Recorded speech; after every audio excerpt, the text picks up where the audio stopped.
right, ladies and gentlemen, this thing is loud. All right, it's time to call to order a meeting of the Public Works and Infrastructure Committee. Time is now 5:45. Director Garland, if you will, roll call, please. Chairman Turner. Present. Vice Chairman Guzman. Present. Alderman Donnerworth. Present. Alderman Hayes. Alderman Newsom. Present. All right, we do have a quorum. Yes. Okay. I'd like a motion, if you will, to approve the minutes. It doesn't say what date we're approving. Minutes from March 16th, 2026 as presented. Second. Motion by Alderman Newsom, second by Alderman Guzman. Guzman. And before we go any further, I see a young gentleman sitting to your immediate right. Sir, who are you? Please introduce yourself. Good evening. My name is Randy Blakely. I am a new attorney at Addison Law. Outstanding. Welcome aboard, Randy. Thank you. Thank you. Right, audience time. Does any member of the audience would like to speak to the committee regards and line item on this agenda? Please step forward. Being none. Item 2, old business, there is none. New business, 3A.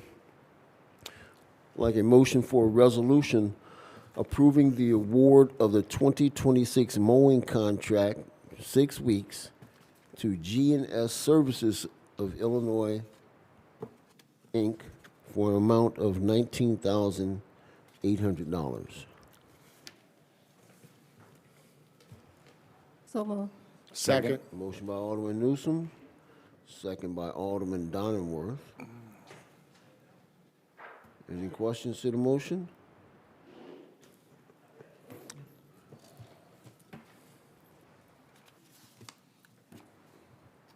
Roll call, please. Chairman Turner. Aye. Vice Chairman Guzman. Aye. Alderman Donnerworth. Aye. Alderman Newsom. Aye. Motion carried. All right. Item B. Chairman Turner, since these are all four by the same vendor, do you want to just do an omnibus on these four? No, sir. Okay. Item B, like a motion for a resolution approving the award of the 2026 mowing contract bi-weekly to G&S Services of Illinois, Inc., for an amount of $61,750. Motion. Motion by Donnerworth. Second. Second by Guzman. And Mr. Garland, would you please explain the difference in these what are these four different contracts? So we got item A, we just approved of $19,008. We have the next one is $61,750, then $30,550, then $57,664. This is bi-weekly for the $61,750. What's the difference between that and item A? Item A is every 6 weeks. There's different parcels that are being cut. Bi-weekly is City Hall throughout the, the downtown area. Right. And for every 6 week is like our retention ponds and things of that nature. Okay, got it. Thank you, sir. All right, any other questions? Roll call, please. Chairman Turner. Aye. Vice Chairman Guzman. Aye. Alderman Donnerworth. Aye. Alderman Newsom. Aye. Motion passes. Item C, like a motion for a resolution approving the award of the 2026 mowing contract for cemeteries to G&S Services Illinois, Incorporated, for an amount of $30,550. Motion. Motion by Donnerworth, Second. by Guzman. Questions, please? Roll call. Chairman Turner. Aye. Vice Chairman Guzman. Aye. Alderman Donnerworth. Aye. Alderman Newsom. Aye. Motion Right. passes. Item D, like a motion for a resolution approving the award of the 2026 mowing contract weekly to G&S Services of Illinois Incorporated for an amount of $57,664. Before we vote, I want to clear up something real quick. Yes, sir. I did say bi-weekly is downtown. Weekly is the downtown area and things of that nature. Okay. Bi-weekly, you would consider like in the first ward with the islands. Yes. That's bi-weekly, so I Okay. just wanted to clear that up. Okay, got it. Thank you. All right, so who's making the motion on item D? Motion? Donenworth and Second. Newsom. Questions on item D? The weekly contract, any? All right, roll call. Chairman Turner, Aye. Vice Chairman Guzman, Aye. Alderman Donenworth, Aye. Alderman Newsom. Aye. All right, motion passes. Item E, like a motion for a resolution approving the award of the 2026 manhole and catch basin frames and grates to EJ USA for the pricing on the bid tab for a not-to-exceed amount of $65,000. So moved. Motion by Alderman Newsom. Is there a second? Second? Motion by, second by Alderman Donenworth. Any questions? Can I make a motion to seat Alderman Hayes? After we take this one, thank you. So roll call, please. Chairman Turner, Aye. Vice Chairman Guzman, Aye. Alderman Donenworth, Aye. Alderman Newsom. Aye. Motion passes. There's a motion on the floor to seat Alderman Hayes. Is there a second?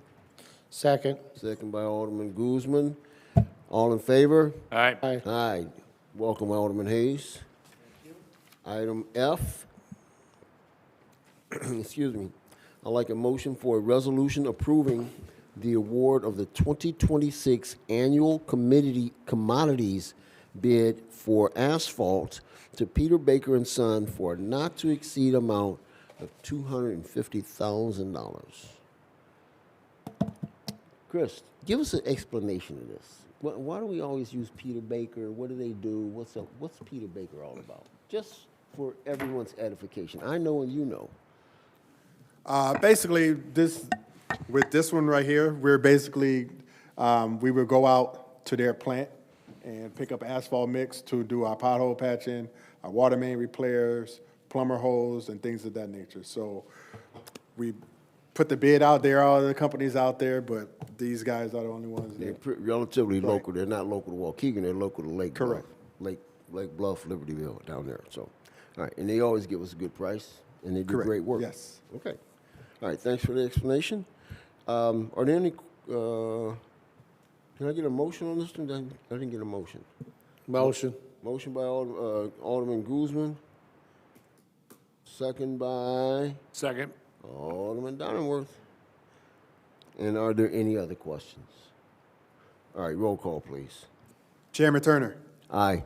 Vice Chairman Guzman, Aye. Alderman Donenworth, Aye. Alderman Hayes, Aye.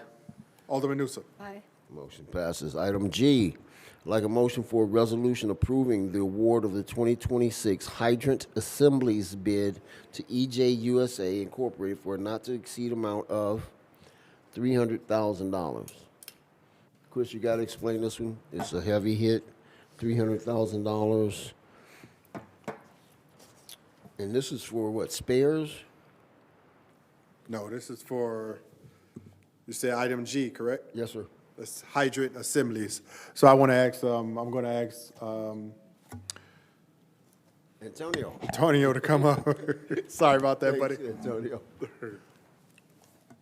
Hello, yes, that's for the fire hydrants. So whenever a car hits a fire hydrant, we have to go replace it, so. Or if there's old ones out there leaking and we can't fix the leak, we just replace them. So you're not gonna have these in stock, this will be like not to exceed 300,000 and spend Correct. as needed? As needed, yes, so we just want to make sure we have them in stock, because the problem is it takes a while to get them delivered if we order them. Okay.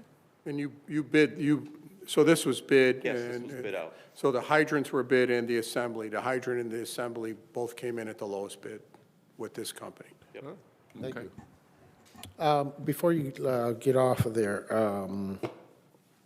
we're charging the insurance when they hit them, right?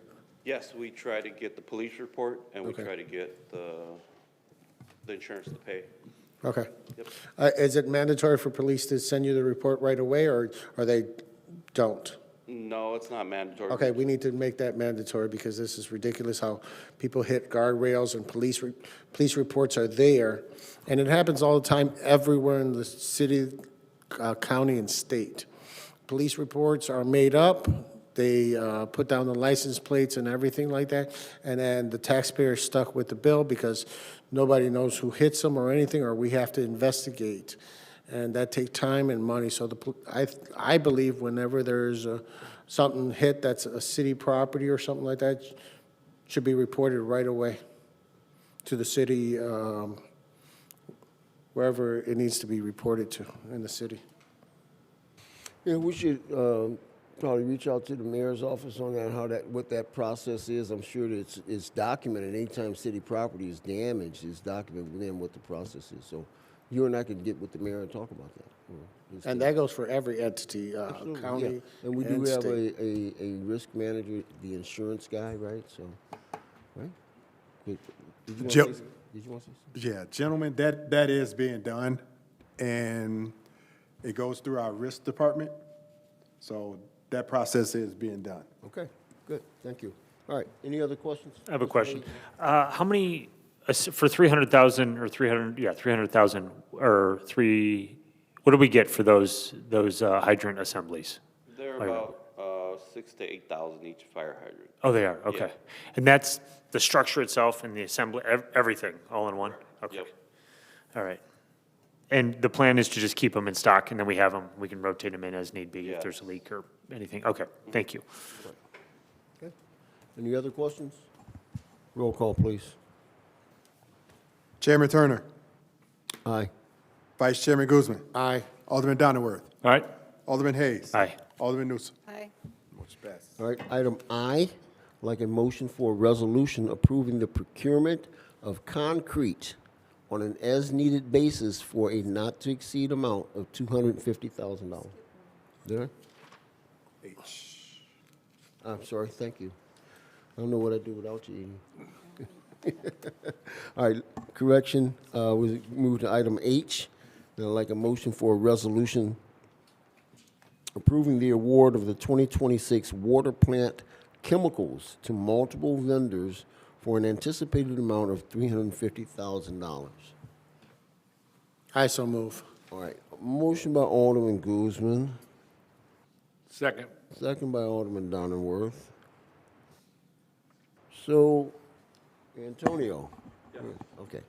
So with this one, you say for multiple vendors, so you're gonna come back to the council for approval on each actual expenditure? No, what we do is for total chemicals, there's different chemicals, so. Right. We take bids for each chemical, so we go with the lowest bid for each of the chemicals. So, but you're asking here for a total amount, so you already got all these bids, Yes.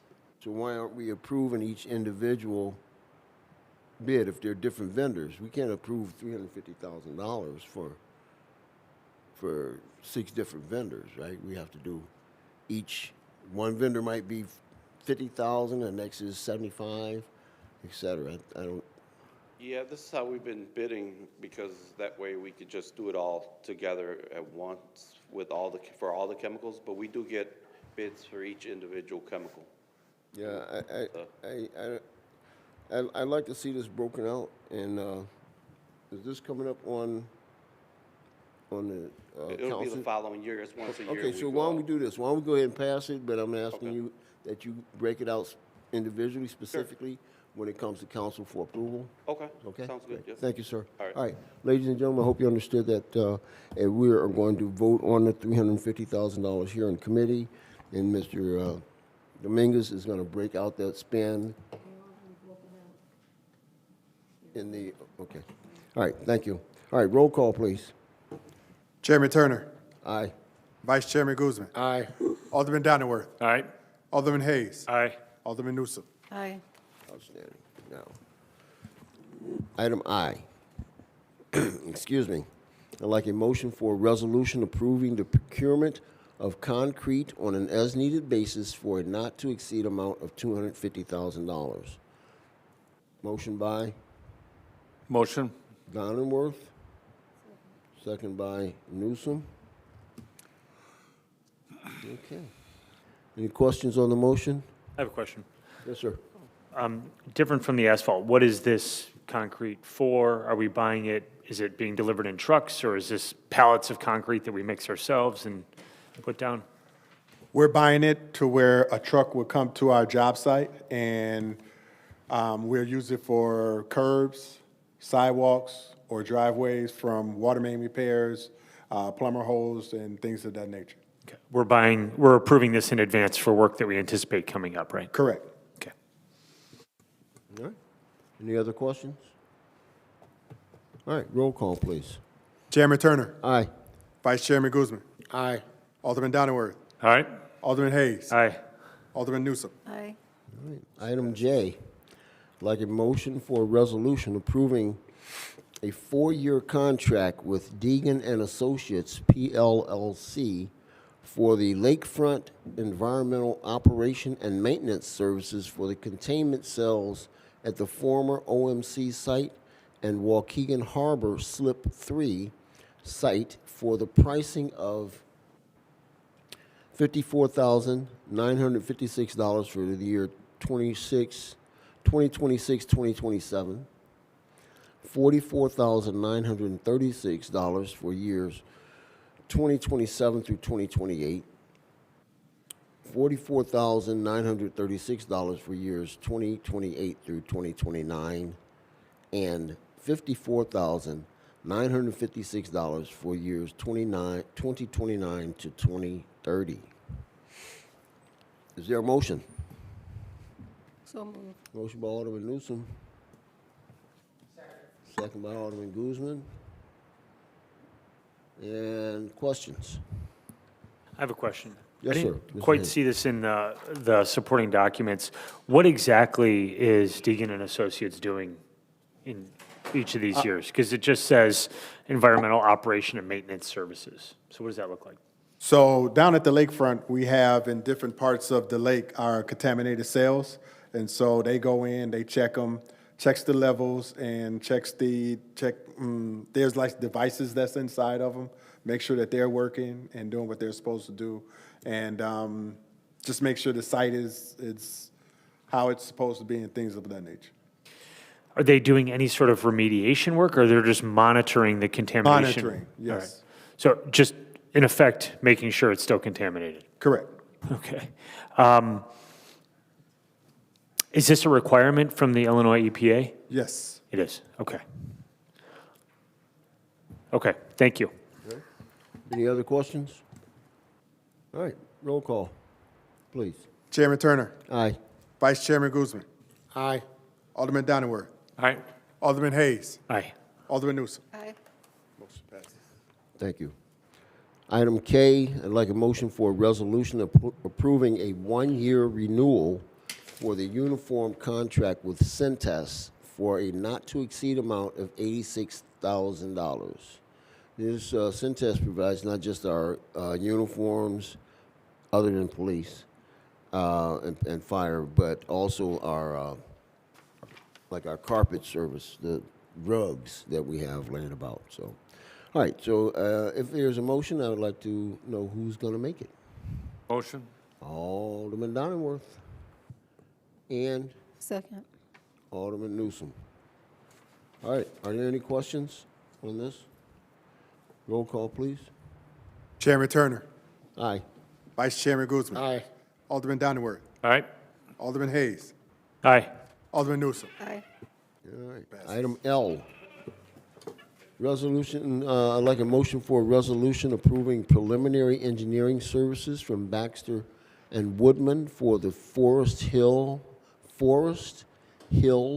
Lawn, Melody, and Kennedy improvements per section 2-458, subsection I, subsection 4, subsection professional services for a not-to-exceed amount of $179,600. Is there a motion? Excuse me, Chairman, I'd like to hold this one over if I could. I have some additional questions and clarification I'd like to get. All right, it's held over by Alderman Hayes. Thank you. Yep. By Hayes. Thank you, sir. Item M. I'd like a motion for a resolution approving authorization for the Director of Water Utilities to sign loan documents. Antonio, you're up. So this is for the IEPA SRF funding for the lead service line replacements. Okay. So when it comes up to a new contract, we need all these signatures for the loan information. Or it could be for water main also, but I need to get the mayor's signature, so if that's possible for me to sign it, it's okay. It's just the EPA wants something, or something being approved by the council. So you're not gonna, your signature is not gonna be in place of the mayor's signature, but in addition to, so you can also, Yeah, just so I can sign instead of the mayor, but yeah. yeah, if you guys No. are good with it, I'm good with it. Mr. Castaldo, I'm sorry. Randy, what was your last name? Blakely? Mr. Blakely. Is the, I don't know if you know, but you're new here, so I'm gonna throw it to you. See if you can catch the ball.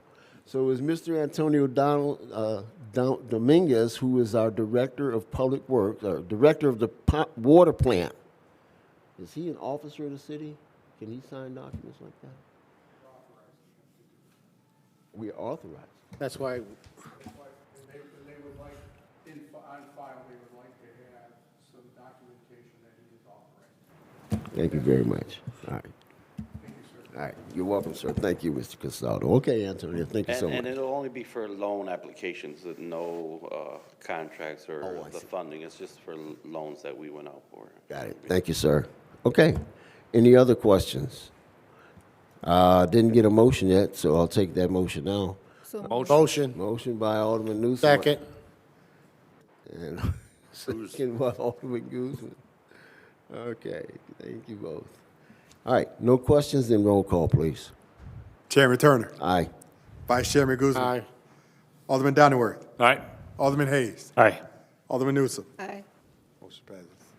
All righty, and finally, item N, I'd like a motion for a resolution approving the notice of intent to award the fiscal year 27 lead service line replacement to Joel Kennedy Construction for a not-to-exceed amount of $10,318,100. Is there a motion? Motion. Motion by Alderman Donnerworth. Second by Alderman Newsom. Questions? I have a quick question. Yes, sir. Council, the difference between a notice of intent and an outright award, is there a distinction here? Or is this an award of 10 million and change to Joel Kennedy? I think we're awarding the contract at this point in time. Okay. Is it still being negotiated or is it finalized? No, so it went out to bid. We're just waiting on the money from the SRF funding. Okay. State revolving fund, All right. to be approved. Contingent upon getting, so I think what we're doing is we're saying we've awarded it to the lowest bidder, but it's contingent upon receipt of funding. Okay. Is that why it's still a notice of intent? Okay. Fair enough. Thank you. Great. Good question, Tom. Thank you. All right, any other questions? There being none, I'll ask for a roll call. Chairman Turner, Aye. Vice Chairman Guzman, Aye. Alderman Donnerworth, All right. Alderman Hayes, Aye. Alderman Newsom. Aye. All right, motion passes. Item 4, reports and communications. There being none, I'm going to throw one at Chris. Any status on our engineering for the speed humps? Speed humps. Are we going to put them in this year? We're going to put them in this year. Okay. When do you expect to start that? Like I mentioned to you before, we're going to be losing our personnel for right Right. now. Okay. So give and take, June. When the Right. speeders come out and they're ready to go. They're already out. Okay, thank you, Chris. All right, I'll have a motion for adjournment. Not yet. I got a question for engineer. Yes, sir. Go ahead. Engineering.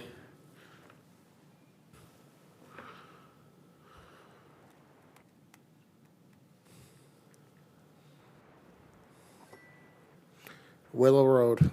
Willow Road. That was a huge topic on Saturday's ward meeting. Yeah, so we had recently just received back the comments from the state about last week, and so right now we're working Wait, on. what are we talking about? So this is in relation to providing dual travel on Willow Road. Currently, it's a Which road? Willow Avenue. Gotcha. Willow Road. Okay, go ahead. And right now it's a one-way, and so people can only go northbound. And so we had submitted a permit to IDOT, so that way we can have dual traffic, so both northbound and southbound traffic. And so we originally submitted that a few months ago, and we just got back our comments from IDOT. And so we're looking towards resubmitting that within this week. All right. So can I answer your question? And then how long for approval after that? That's dependent on IDOT. This time around, we submitted around February, and we did not hear back until April. So that was about a period of 3 months. That was also during a time in which IDOT was backlogged with permits, as usually municipalities tend to submit these permits during the winter, as that tends to be the downtime with IDOT. Okay, thank you. Great, thank you. Anyone else? Good. All right, motion to adjourn. Motion by Alderman Newsom, second by Alderman Donenworth. All in favor? Aye. All right, we are adjourned at 6:12 PM. Thank you, lady and gentlemen.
Okay, now is the time to call to order the Public Safety Committee meeting on Monday, April the 20th, 2026, at 6:17.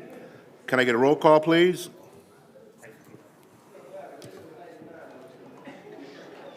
Alderman Newsom. Present. Present. Alderman Guzman. Present. Alderman Doningworth. Present. You have a quorum, sir. Thank you. I need a first and a second motion to approve the minutes for the Public Safety Committee meeting that was held on March 16, 2026. All So- in favor? Don't we need public comment? Oh, yes, I'm sorry, yeah. Excuse me. Thank you, Alderman Florian. It is public comments. Is anybody here want to make a public comment? All right, go ahead. Alderman Martinez, while he comes, I forgot to call your name for roll call. Alderman Martinez. Present. Well, I wanted to talk tonight about this police department that we got, okay? Because this is public safety. I witnessed a domestic violence situation Friday night over there in my complex. Police was called. You had a young lady face busted open, bleeding from under the eye, the nose, and the mouth. 3 officers was dispatched over there. They asked the daughter, who's about 11 years old, what happened. She stated he punched my mama twice.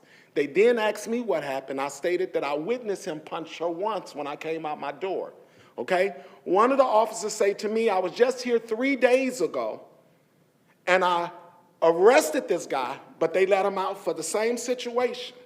Friday night, I get no report number, nothing was done, y'all, okay? Saturday night, this young man come back, he's kicking on the door about 10:15-ish. It's almost like he's trying to kick it off the hinges. I threatened him with calling the police. I called the non-emergency line, explained to them, give them history, and even told them what happened Friday night, okay? They sent somebody over there. By the time they make it, he's gone. This young man come back about 3:30, 4 o'clock in the morning. He kicked this young lady whole window out in the complex. He come in and he destroyed the apartment.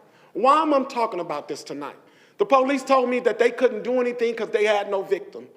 We know we do too much training for our local police department, right? We know that in domestic violence situations, most times victims don't come forward because they are in fear of what may happen after they speak. But the fact that you had 2 eyewitnesses telling you that this happened, they witnessed it, you see blood running down the lady's face. The fact that your officers saying 3 days prior to this incident, I arrested this young man, there shouldn't be no contact. So you previously know about the situation and nothing will be done, y'all. Nothing. We could have lost a life Sunday morning, and it could have been brutal. All because I feel like my police department didn't act. I had 3 guys who acted like they really didn't even want to be there. They really didn't want to work. What happens the next time? What happens the next time? Again, in domestic violence situation, the victim cannot speak. They are scared because we cannot afford to have a police protect every victim we have in our city. I know that, and I think this community understands that. But I think the police got to step their game up because what happened Friday night shouldn't have happened. A report should have been made. The property manager should have been contacted. Nothing. I am 48 years old and I ain't never seen nothing like that in my life. And to live across the hall from that, I asked myself, if that young lady was killed in that house, I wouldn't have been able to live there. Sir, I'm sorry, it's time. 3 minutes. So I'm saying the police need to do something fast. And this is why the community don't work with the police. All right, is there anyone else, public comment? Okay, I need a first and a second motion to approve the minutes for the Public Safety Committee, which was held on March 16, 2026. All in favor? So moved. Any opposed? Second, you gotta have a first and second. Oh, can I get a second? Second. Second by Alderman Donilworth. Roll call, please.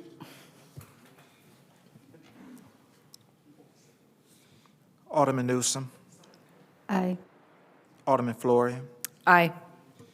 Alderman Guzman. Aye. Alderman Donilworth. All right. Chairman Martinez. Aye. Motion passes. Okay, item 2, old business. There is no old business. Item 3, new business. I need a first and second motion to approve the ordinance amending chapter 14, article, number 16, section 14-1101, regarding special events. That's number 5, new business. I need a first. So moved. Second. What is that? By Alderman Flores, second by Alderman Guzman. Any questions to this motion? That's out of order, isn't it? I do. Alderman Guzman? What is the change? It's not item A, Oh, on my list it's A. but not online. It's not. Oh. He must be going by the paper. You going by the, online, item A is a resolution authorizing and approving the execution of a contract. So it's not what's posted online, huh? Okay. Which agenda should we be going by, Attorney? Oh, it's a, okay. I see it, okay. You're right. Okay. I think you're in community development, all the minutes. You're right. Right, you're right. I was looking at the minutes. All right, so can I get a roll call, please? No, Question, I'm sorry. Question by Alderman Guzman? Yes, what is the amendment on this? What are we amending for the special events? I believe we're changing the fee structure. If I'm not, Mr. Granger's coming up.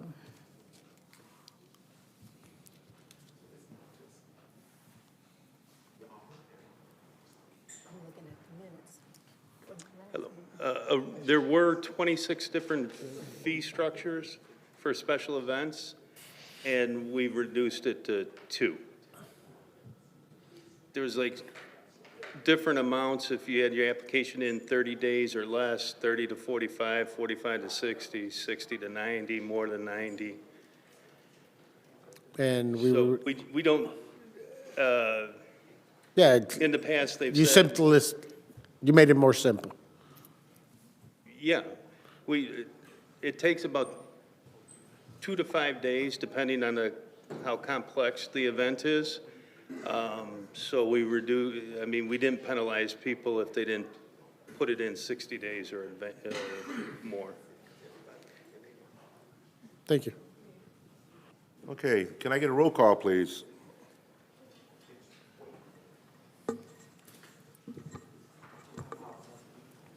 Did we have a first and second, sir? Yes, we did. It's actually Alderman Florin was first, Alderman Donaldsworth was second. I stand corrected. Roll call vote.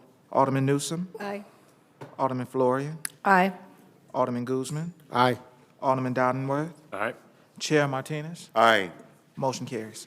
Thank you. Item B, I need a first and second motion to approve an ordinance authorizing and approving the disposal of surplus personal property of the city of Waukegan. The Waukegan Fire Department is seeking to dispose of Tube 1, a 1992 inflatable boat that has passed its usable service lift. Can I get a first? So moved. First by Alderman Second. Florian, second by Alderman Newsom. Any questions to this motion? There being no questions, can I get a roll call, please? Aye. Alderman Florian, Aye.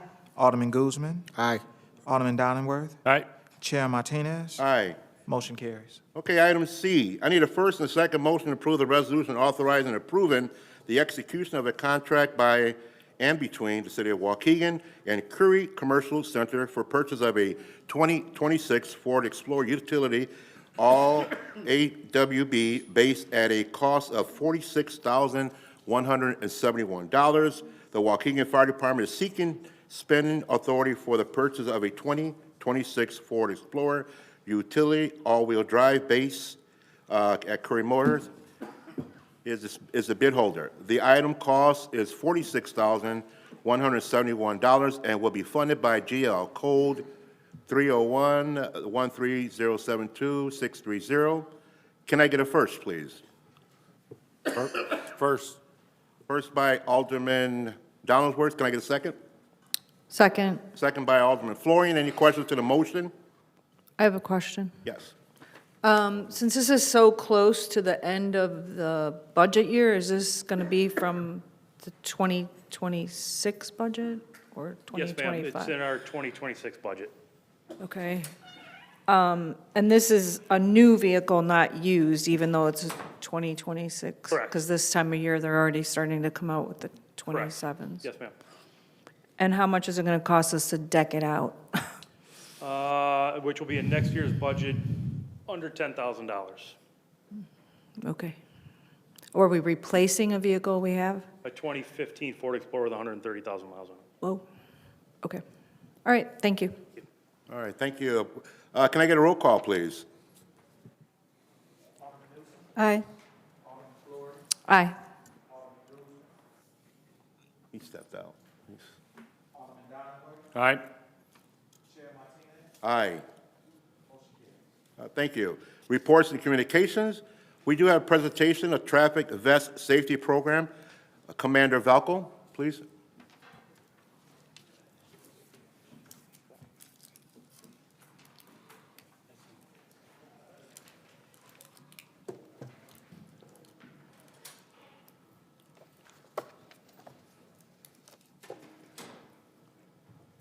Good evening, members of the Public Safety Committee.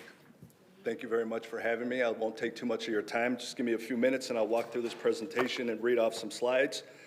My name is George Valco. I am a commander here at the Waukegan Police Department, currently overseeing our neighborhood policing division. What I'm going to show you here today is what we at the Waukegan Police Department put together as a traffic initiative program. I'm just going to read along. You can read along with the slides on the top here. The Waukegan Police Department's Community Policing Division, along with the Traffic Division, has identified a concerning public safety issue stemming from an increased number of pedestrian and bicyclists in the roadway. This had led officers to research traffic-related crashes during a 5-year period. Based on the numbers recovered, Waukegan Police Department is proposing a traffic initiative program. This project will be called Walk Safe. Locally in Waukegan, our community has been experiencing a distinct public safety issue, pedestrian and bicycle safety in our roadways. With an increasing number of pedestrian vehicle crashes, it has become clear that the safety measures must be implemented to protect vulnerable individuals who travel the roads on foot or by bicycle. The Waukegan Police Department has identified the need to address growing concern and is working on a new initiative aimed at educating pedestrians and cyclists to traffic rules. This initiative also proposes the distribution of reflective vests to ensure visibility, particularly during low light conditions, thereby reducing the risk of accidents involving pedestrians and cyclists. This initiative, known as Walk Safe, seeks to improve the safety of pedestrians and cyclists by promoting awareness and providing practical tools for protection. The The program will focus both on walkers and cyclists who are on the roadways, whether they are adhering to traffic rules or not, by providing literature and road safety and distributing reflective vests. WalkSafe aims to reduce the number of crashes and create a safer environment for everyone using the streets in Waukegan. The Waukegan Police Department's Community Policing Division, along with the Traffic Division, has researched traffic-related crashes between January 1st, 2020 and January 4th, 2025, which is over a 61-month period. During this period, there were approximately 10,000 crash reports on the roadways. This results in over 2,000 crashes per year. There were a total of 159 vehicle versus pedestrian strikes and 58 vehicle versus bicyclists, totaling 217 strikes in Waukegan, resulting in 143 injuries. During this 61-month period, the city recorded a total of 47 total fatalities related to all traffic incidents. Although pedestrian and bicyclist-related crashes represent just approximately 2.1% of total crash reports generated, indicating that while these incidents are a very small percentage of all crashes, they still contributed to the overall traffic safety concerns, according to IDOT in 2025. During this period, the city recorded a total of 17 fatalities involving pedestrians or cyclists who were struck by vehicles, accounting for approximately 36.1% of the city's total traffic-related fatalities. This percentage highlights the vulnerability of pedestrians and cyclists in Waukegan and underscores the need for focused safety measures to reduce the risk of fatalities and serious injuries among the road users. This next slide, it just shows you year by year from 2020 to 25, the number of fatalities that we've had with bicyclists and pedestrians. 13 of the 17, or 76%, have been pedestrian. 4 of 17, or 24%, have been bicyclists. 15 out of the 17 fatalities, or 88%, have been on in darkness or on darkness/lighted roads. 2 out of the 17, or 12%, are occurring during dawn or daylight hours. As you can see, there is an increase during the nighttime hours. The statistics serve as a call to action for improving road safety in Waukegan, particularly for those who walk or cycle. While pedestrian and cyclist crashes are a relatively small proportion of all traffic incidents, their higher risk for severe outcomes, such as fatalities, make them a priority for intervention.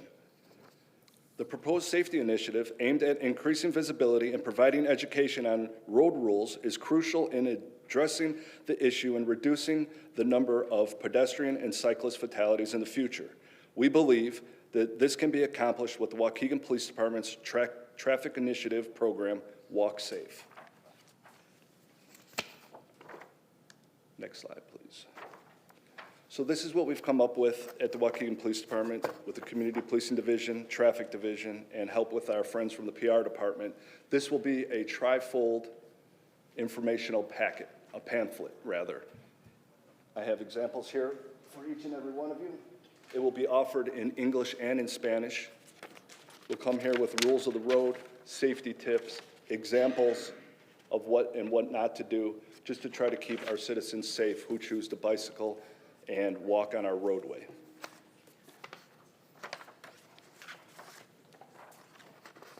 The final slide that I have here is just an example of the traffic safety vest that we would be delivering out to individuals who wish to participate and wish to take one free of charge, so we can try to create more visibility amongst our cyclists and pedestrians that choose to walk in the roadway. I'm open for any questions that you all might have. I think that, I'll just say a comment. I think it's very much needed, especially our vulnerable homeless population. So are these going to be like in every police vehicle and being offered?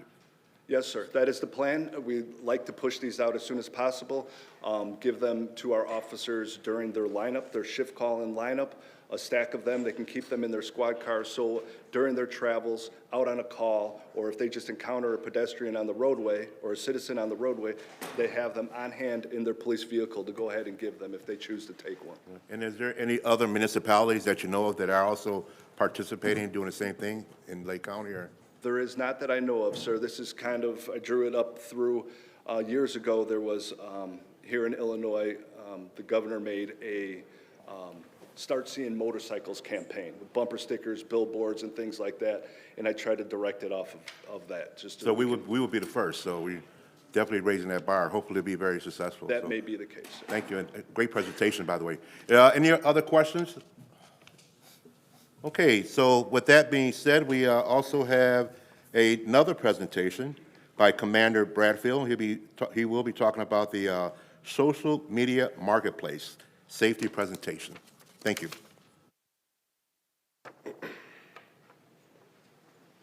Good evening. Thank you for having me. I am going to be speaking about safe exchange zones at the Waukegan Police Department. I am Brian Bradfield. I am the commander of the Criminal Investigations Division. So I want to speak briefly about a growing issue we're seeing in the community and a simple step we can take to reduce the issue. Next slide, please.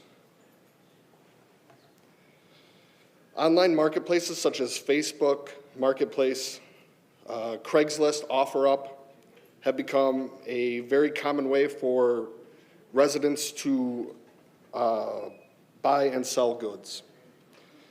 These platforms are very convenient. You can find just about anything you want to buy on these websites.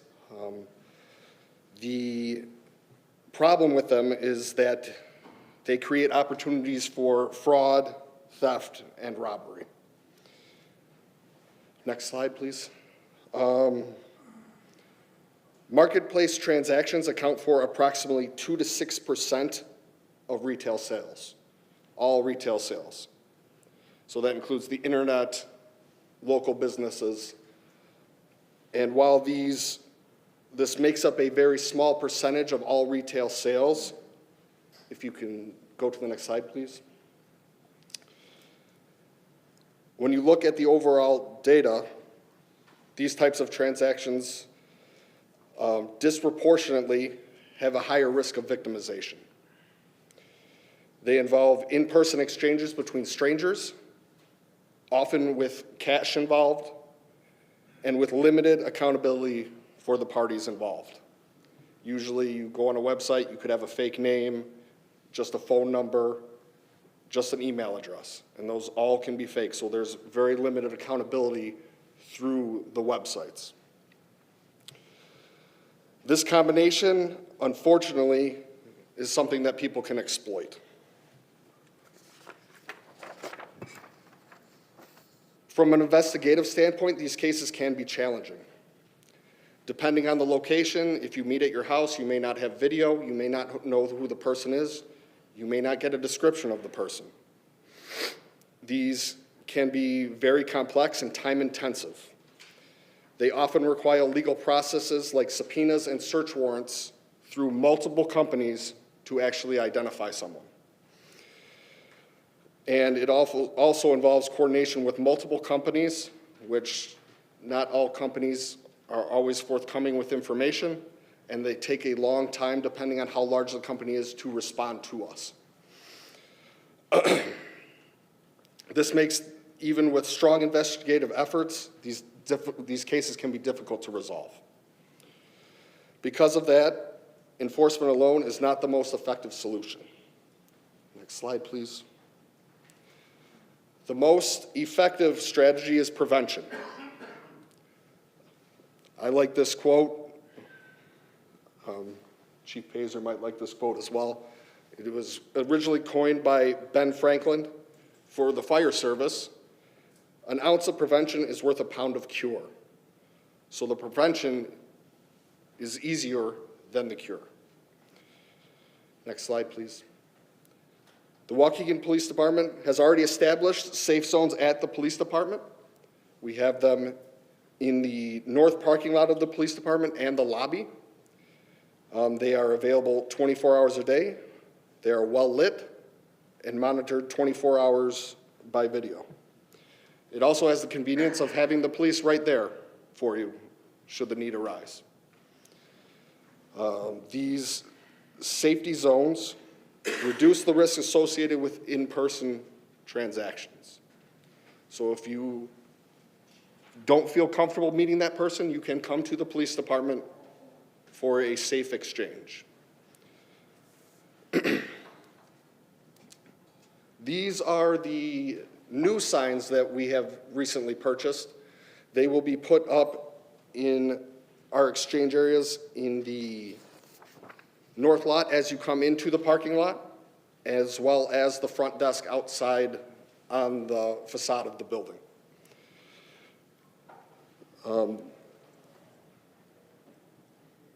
We're trying to improve the visibility of these signs and awareness for the public so they know they have a safe place to come to complete these transactions. This ensures that residents can clearly identify these locations and reinforces that these areas are intended for safe transactions. It also sends a clear message to people trying to exploit one another that these exchanges will take place in a monitored, police-controlled environment. Next slide, please. Oh, can you go back a slide? I'm sorry. Why it works? It works because it's simple. Criminals don't like to go where the police are. They don't like to be on videotape in well-lit conditions and have the opportunity for us to intercede before the crime occurs. We're looking to deter offenders and reduce the likelihood of robbery, theft, and fraud, in addition to promoting safer transactions. The safe zones protect residents from becoming victims, reduces preventable crime, and builds trust between the community and the police department. And it also supports safe, legitimate economic activity. In closing, marketplace-related crime is increasing, but it is often preventable. Safe exchange zones provide a simple, effective way to reduce victimization. Expanding awareness and use of these locations will directly improve community safety. Thank you. Any questions? Any questions? It is. Thank you for that. Former commander, I think he was a commander, deputy chief, whatever, Joe Flora. He told me that in order to have a crime, you have to have a victim, you have to have a perpetrator, and you have to have opportunity. And you guys are removing opportunity by bringing this to the police station. Yes. So it's perfect. We want anyone in the community, if they want to come to the police department, we are open 24 hours a day. You don't have to necessarily come in the police department if you don't want to, but if you want to make that exchange in the lobby, there's always an officer at the front desk at the lobby. Okay, very good presentation, Commander Bradfield. Are there any other questions? Thank you. Okay, thank you.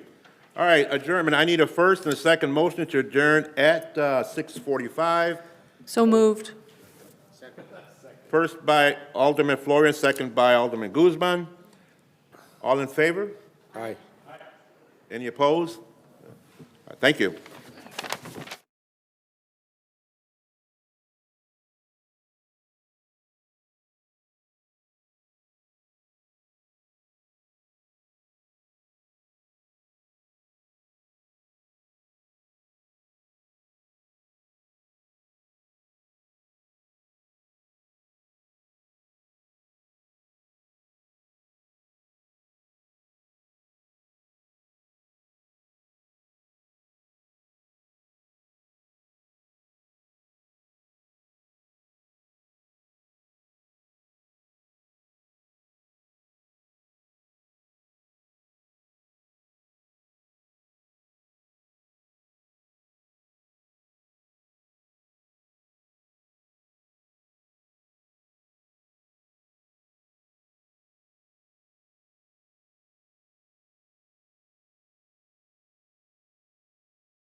that are on the Government Operation Committee be at the diocese, please.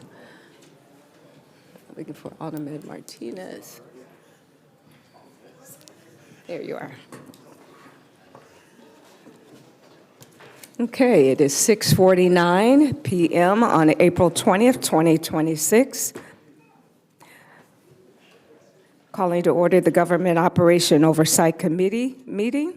Roll call, please. Chair Bolton, Present. Vice Chair Martinez. Present. Alderman Donenworth. Alderman Florian. Present. Alderman Turner. Present. Okay. Are there any public comments at this time?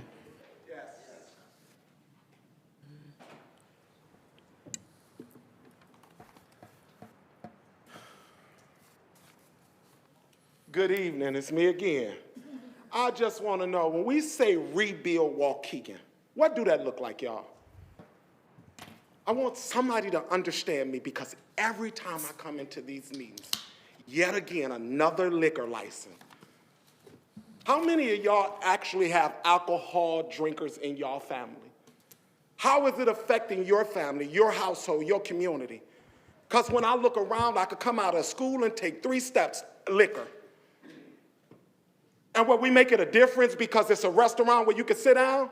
I can't go to 50 restaurants in Lake Forest and sit down and have alcohol. I can't do it in Highland Park. I can't do it out there where that real money at.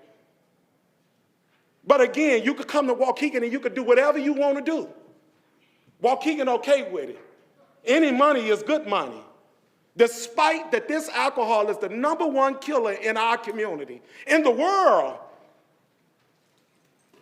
And it's like all y'all do is say yes. No investigation, no research, no nothing. Y'all don't even go out and talk to y'all constituents to see how they feel about this. I know I do my research, but I'm wondering how many of your aldermen have done your research. Because when I count how many liquor licenses we have, whether it's in a gas station, a restaurant, or actual liquor store, banquet hall, or whatever, it's equaling out to how many people we have protecting the city, the police department. And I know I ain't the smartest tool in the box, but I do know the more you create this liquor licensing, the harder you make it for the police to protect the city, the people. And if anybody have not realized or noticed, your people, your constituents are your investment. These is the ones that brings the money, the revenue in the city, y'all. So we're not rebuilding Waukegan. What we're doing is we're killing Waukegan slowly. Taxes is sky high. Everywhere store you go into, it's a slot machine. So just put it in front of them, right? Put it in front of them. They're going to use it. Y'all, we got to do better than that, and I know we can do better than that. But this goes to the people of this community, y'all. We got to start speaking up and being loud, because I'm tired of alcohol in my community. I'm tired of it destroying my people. And there's a better way to make money than alcohol. And this is why you can't get no real businesses in your city, because alcohol causes violence. Thank you. Thank you. Any other public comments? Okay. I need a first and second motion to approve the minutes of the Government Operation and Oversight Committee meeting held on Monday, October 6, 2025. All in favor? First. I second that motion. Okay. Roll call, please. Chair Bolton. Aye. Vice Chair Martinez. Aye. Alderman Donenworth. Aye. Alderman Florian. Aye. Alderman Turner. Aye. Okay, ayes have it. Old business, there is none. New business, I need a first and second motion to approve the ordinance extending prior appropriation and authorizing expenditures for the first quarter of 2026 through 2027. Motion. Fiscal year, allow me to finish saying it. Roll call, please. Thank you, Alderman Turner. No, she need a first. First and second, get a first. Any questions? Any questions to this motion? This is just, can I just ask a clarification I just Yes. want to clarify, this is just to hold over the appropriations until we pass the budget for the next year. Yes. Yes. And I understand, I'm sorry, go ahead, Ms. Daphne. Okay, and we're still, we're supposed to pass that typically by May 1st. It's not going to happen by May 1st. We still have not seen it. I understand it's coming. Last year, we got it on Thursday and had to vote on it on Monday.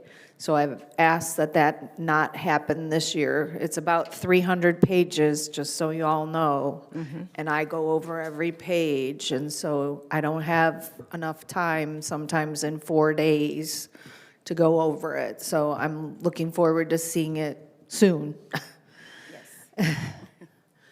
Yes, I understand this is to allow a cushion in reference to our unions, right, Ms. Daphne? Yes. Okay, Yes. okay. Can I get I believe we have first? We have a first and second. First and second, okay. Roll call, please. Chair Bolton? Aye. Vice Chair Martinez? Aye. Alderman Turner? Aye. Alderman Florian? Aye. Alderman Donnerworth? All right. Ayes have it.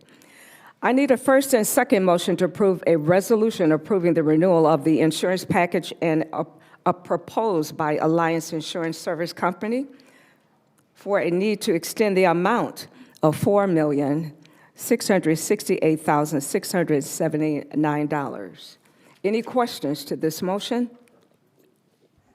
Is that bid? Need a first and second. Can I get a first? I so move. First by Alderman Martinez, second by Second. Alderman Florin. Any questions? Yeah, did that go out to bid? How did we come about awarding this contract? There are current providers. I'm sorry, can you speak in the mic, Ms. Daphne? It's come up. Okay.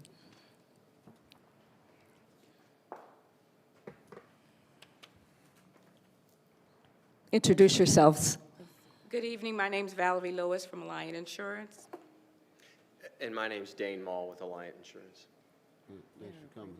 So you guys are going to, we're going to re-award a contract to you for our insurance in the amount of $4.6 million. My question was this bid, did we look for lower rates? How did this come about? Alderman Turner, we went to 62 markets to acquire insurance terms for this particular year, and we were very pleased to see that the city was in a marketable position with the markets. With that said, we went to every insurance company that writes public entity business for Lake County, and we were very pleased with the outcome that came this year. So yes, Alliant you're like a broker. we are a brokerage. Right, okay. Yes. Thank So you. our job is to go out to the market to find all of the companies for you who write insurance for the city of Waukegan. Great, thank you very much. Yes. Thank you for finding us insurance even cheaper than we got it last year. Yes. Any further questions? Okay. Can I get a roll call, please? Chair Bolton? Aye. Vice Chair Martinez? Aye. Alderman Florian? Aye. Alderman Turner? Aye. Alderman Donnerworth? All right. Ayes have it. I need a first and second motion to approve a resolution approving collective bargaining agreement between the City of Waukegan and the SEIU Local 73. Any questions to this motion? And this, once again, I understand is in reference to our union. First and second. Can I get a first? That was by Alderman Turner, I believe. No. I'll first. Alderman Florence, second by? I second that motion. Alderman Martinez. Roll call, please. No, wait a minute. Questions? Is there any, can you give like a high level, a summary, or some bullet points, key points of what this contract entails? This bargaining agreement? Yes, it's a 4-year bargaining agreement covering May 1st, 2025 through April 30th, 2029. We negotiated wages, a uniform allowance, sick leave usage and monitoring, job classification updates, and we formatted some contract changes. We updated the new hire enrollment meetings, the job posting process, the disciplinary records retention process, call-in procedures, and code enforcement on-call coverage. Thank you very much. You're welcome. Thank you. Roll call, please. Chair Bolton? Aye. Vice Chair Martinez? Aye. Alderman Donnerworth? Aye. Alderman Florian? Aye. Alderman Turner? Ayes have it. Thank you. I need a first and second motion to approve a resolution approving a comprehensive training and development with R.J. Harris, an associate, in the amount not to exceed $1,010. $110,000. $110,000, excuse me. Any questions to the motion? First and second. Alderman Florin. We need a first and a second first. Second. Thank you. Roll call, please. Whoa, whoa, whoa, She has a whoa, whoa. question. I still have a question. Yeah, oh, go ahead, Alderman Florin. Thank you. So I asked this in the briefing we had on Thursday. I don't know if your answer has changed, Ms. Daphne, but I wanted a little more detail about what was going to actually be provided. I know the presentation they gave had lots of options in there, and it seems like we're doing the kind of package deal. Is that right? That is correct. Okay. I also have Lisa Jerome here. Okay. R.J. Harris and Associates. Hi. How are you? Good. So the Learning and Development provides learning and development program designed to support the City of Waukegan's organizational priorities by strengthening leadership effectiveness, enhancing employee performance, and promoting alignment across functions and departments. So the methodology that we use is a combination of experts, Knowles, and COP. So they are based in interactive, they assess, we design, deliver. Everything is interactive, meaning discussion-based, scenario-based, use of media if appropriate, and also the evaluation piece. So the evaluation piece entails, quantitative as well as qualitative measures. The quantitative would be evaluations at the end of each session, which we would provide in session summary for the HR director, as well as a cumulative. So the reasoning behind it is really to, like I said, professional development, as well as, giving a foundation and a baseline to further education in areas like performance development, ethics, civility, performance. I keep going back to that, my apologies. But in addressing things like harassment.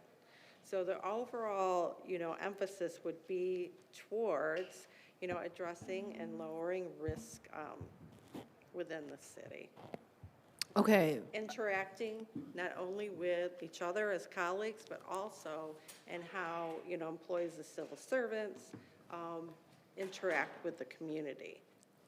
Okay, so that all sounds great. I've taken a lot of continuing education in my life. I've been a professional for over 40 years now, and people can either engage in it or just show up. So it sounds like you may be doing like evaluating them before you start and then evaluating them after they finish so you can see if they actually learned what you hoped they learned? As an example, there's an assessment. So for the ethics course, we develop an assessment, right, to give them the baseline. At the end of the course, we have that evaluation where we're not evaluating them, but how they're going to apply the principles going forward. Okay. Now, that's the quantitative piece, right? We're not asking questions like how well the facilitator knows the content, but how are you going to apply this on the job? During the training session, we also take them through different scenarios. Now, the department heads and managers and supervisors will need to assess if those behaviors are being exhibited. And how many of these classes will be given? That was like kind of one of the questions I had was what's our package? Like what, is it as many as we need to train everybody in City Hall? Is it just City Hall? Is it for a certain time period? Yeah, I the guess audience, still needs to be determined. That's a conversation between me and the HR director, right? So is it going to be, senior leaders? Is it going to include, first-line managers? And dependent on scope, we have class size of 25, up to 30. 25 is optimum. We'd prefer in-person versus like a hybrid environment because engagement is a little higher. The number of classes, it depends on how many people are registered, how many we can get through. Can we say approximately 30? I can say yes. Could it be more? Possibly. Okay, I'm still a little fuzzy on the details, but I can stop there. Okay, thank you, Alderman Florian. Alderman Martinez. Okay, thank you. I did some research, RJ and Harris, and I have it all here. Very impressed with your resumes here. You guys have people who have MBAs and worked with Fortune 500 companies. In 2017, you have most influential African-American Lake County Business Award. So you guys are homegrown. You guys have delivered. And so I'm very impressed, and I think that you guys will do a wonderful job. And hopefully it will get approved, and we can see what the results are. But I just wanted to let you know that I did go through all of it, and I researched everyone. And, it's great to see that you guys are doing a great job, and I look forward to hopefully working with you guys. So I just want, my question was more like a comment. So thank you so much. So how did this come about? Was this a contract that was let out for bid also, or not? Well, these services wouldn't go out for bid because of the confidentiality and sensitive nature. And this is not like a commodity service where you would do a bid. You will have preferred vendors that are highly qualified, like this association. So that's my question. How did this process evolve? How were they selected? Well, development and training was an ask from the alderman for our staff to make sure that it was inclusive to change practices, as well as growth and development, succession planning, and other factors that are essential for us to be successful and also sustainable in the future. So when we looked at and we did a RFQ, we will be extending that next year, but they were a preferred vendor on the list already, having a history with the city of Waukegan, having already provided the supportive services that was needed for the city of Waukegan and the employees, having already built the relationship with the employees throughout the city of Waukegan. So was anyone else considered? Any other companies? Not for this scope of work. Okay, thank you. You're welcome. Thank you. And I, too, received her proposal, and I had a discussion with her. She serves diverse cultures of our community, and we definitely want to advance our team here in developing when it comes to training. Okay, can I get a first? I believe this is a place to ask for that again. First by... We already had it. We could just vote. We could just vote now. Okay, first by Alderman Martinez, second by... We did it. Did it already? Okay, roll call, please. Chair Bolton. Aye. Vice Chair Martinez. Alderman Turner. No. Alderman Florian. Aye. Alderman Donnerworth. Aye. Okay. Reports and communication. Discussion.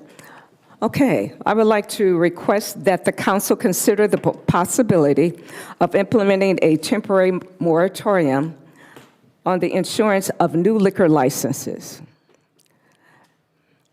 This pause would allow the city time to evaluate current policies, assess community impact, and to ensure that future decisions align with our border planning and public safety goals.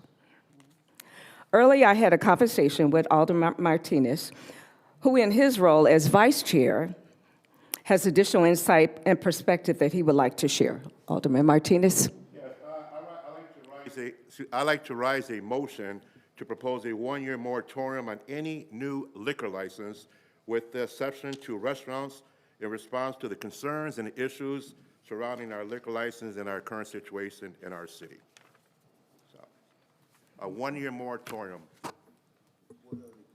And this is definitely to address the issue of too many liquor licenses and too many liquor stores. So, Yeah, with the concerns that we're getting from the public, so that's something that I like to. I have a question, though. So both of you have always voted yes on liquor licenses, so why all of a sudden now are you concerned about how many liquor licenses we have? Because let me answer that, because that's the stigma that someone has brought on. I am responsible, and to have the public think that we're just handing out liquor licenses, that is not the situation here. But Juan, you vote yes. So, I mean, you have handed out liquor licenses because you voted yes. You could have always voted no.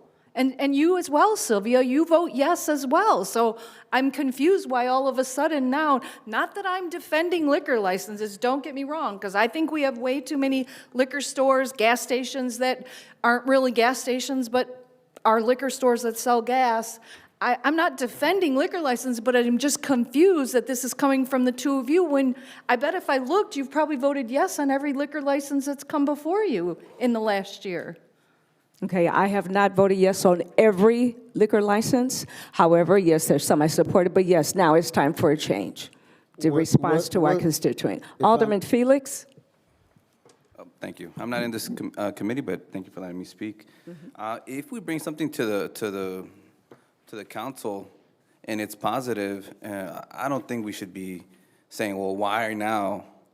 You know, why now? I mean, the community's talking about it, so we're listening to the community, and that's an ongoing thing. It's never a fixed thing. So I think that this is a positive.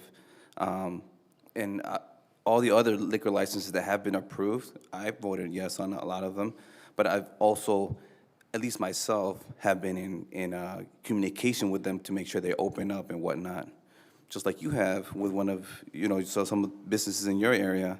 So I think we all do that, but, it's just a huge thing right now that people are concerned. But at the same time, we're kind of making it more clear as to what kind of businesses we want to open in our community.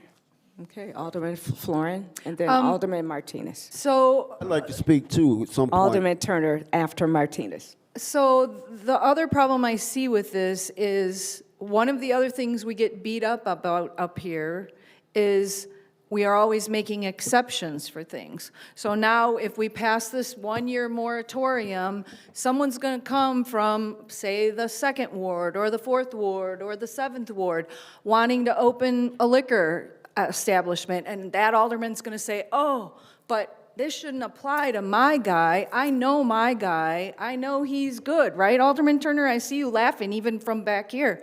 I know I am right. So I don't want this to apply to my guy, so we're going to have to vote for him to get a liquor license anyway. I think it's just going to create way more exceptions to the rule, which is another problem we have. So although I'm not in favor of liquor stores, gas stations, and all that, getting liquor licenses willy-nilly, and a matter of fact, I'm going to vote no on the 3 we have on the agenda tonight. But I don't think this is the answer at this point, because it's just going to create more conversations like this and more exceptions to the rule. Alderman Martinez, and then Alderman Turner, I believe.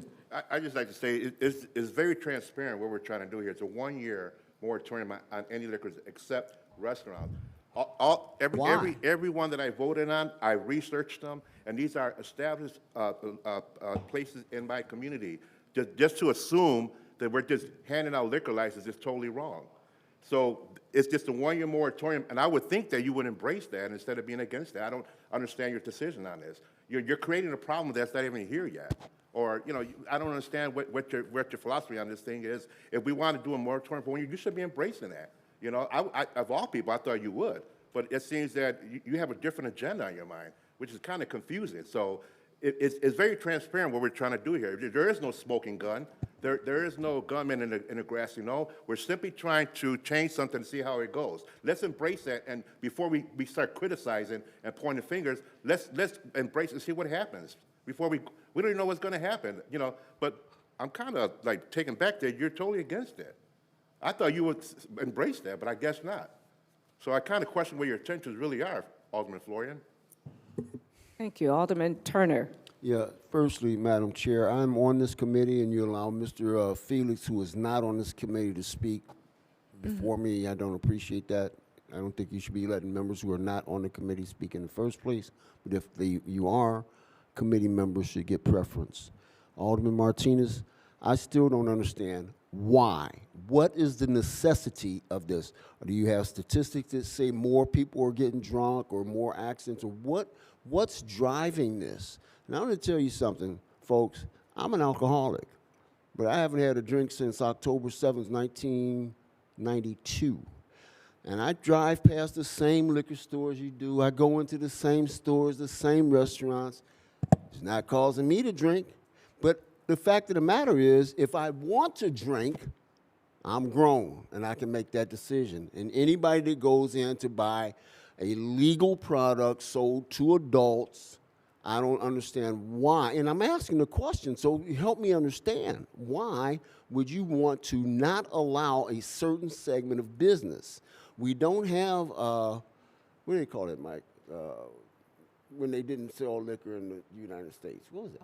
Prohibition. We don't have prohibition for alcohol. It's a legal product sold to adults who have to identify themselves, right?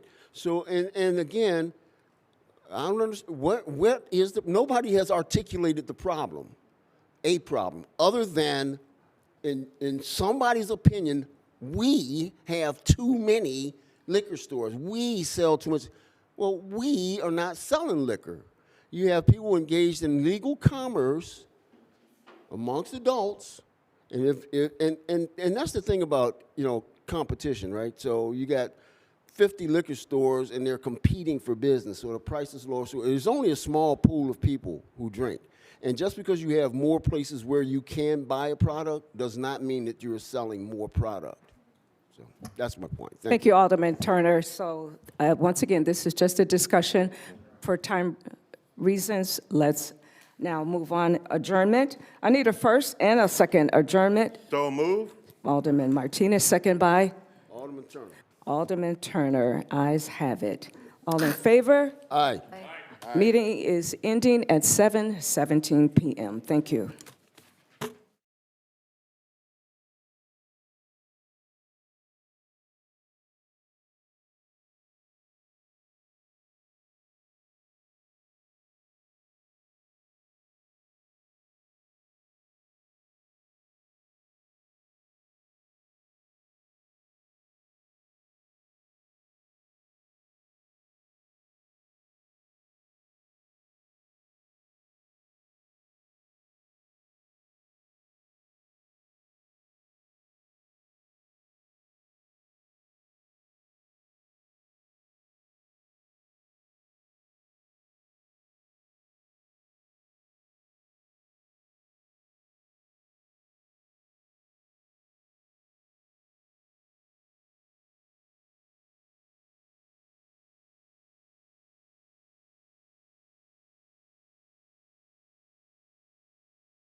The time?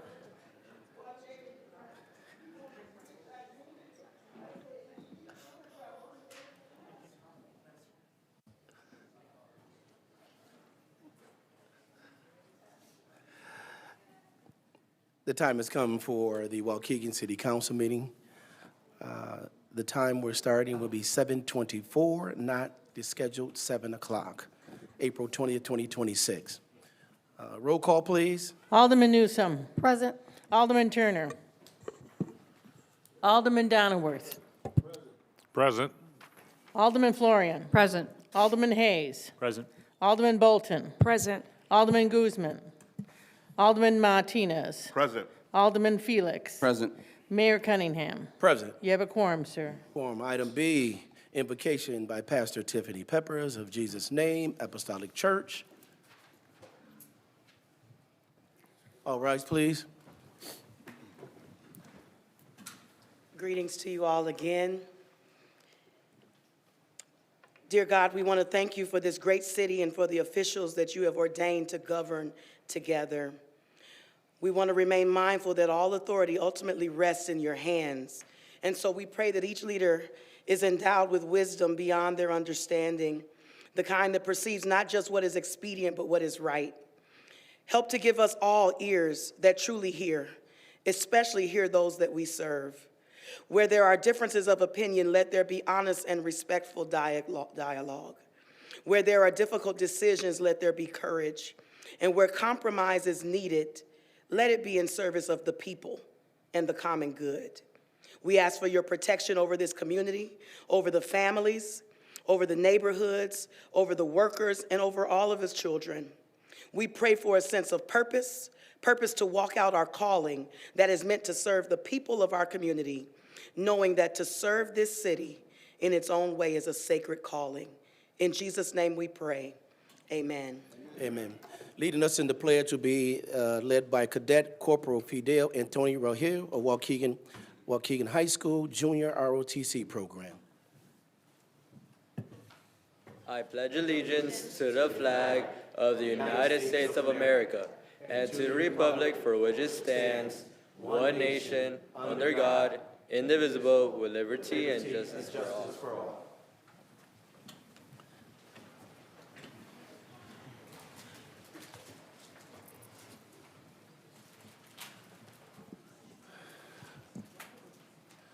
Item D, Mayor's comments. As many of you may know, there were several. No, I went on. Where's page 1? I apologize, everyone. I got them out of order here.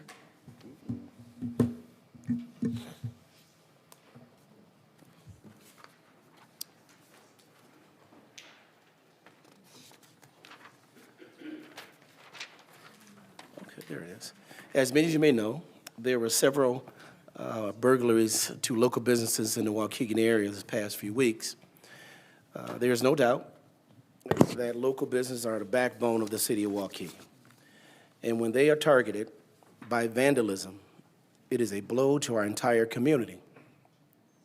In response to this challenge, I announced that the Waukegan Small Business Restoration Grant Program, an emergency initiative designed to provide immediate relief to those rebuilding in the wake of recent burglaries.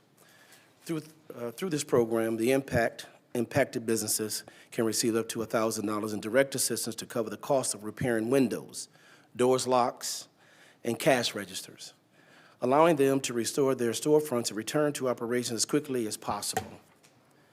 The Community Development Block Grant Department has been communicating details directly to the affected owners to ensure these funds reach those in need without delay.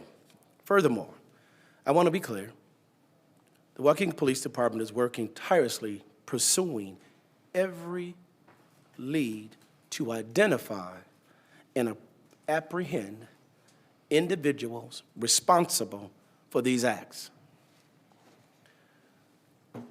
Waukegan is a resilient city, and by standing together, we will ensure that our small business community continues to grow and thrive.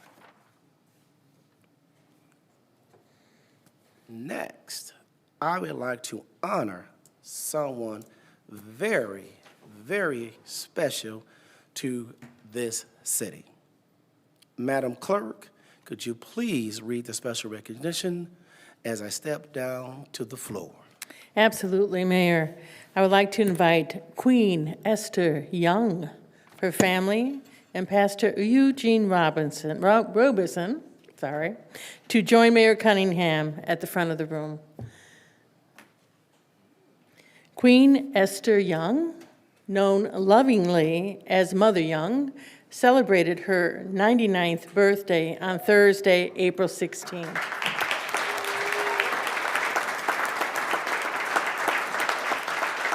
A proud Waukeganite and a devoted mother, she is the proud parent of 7 children and the matriarch of a large and loving family that includes 40 grandchildren, great-grandchildren, and great-great-grandchildren. Her family is a living reflection of her strength, wisdom, and nurturing spirit.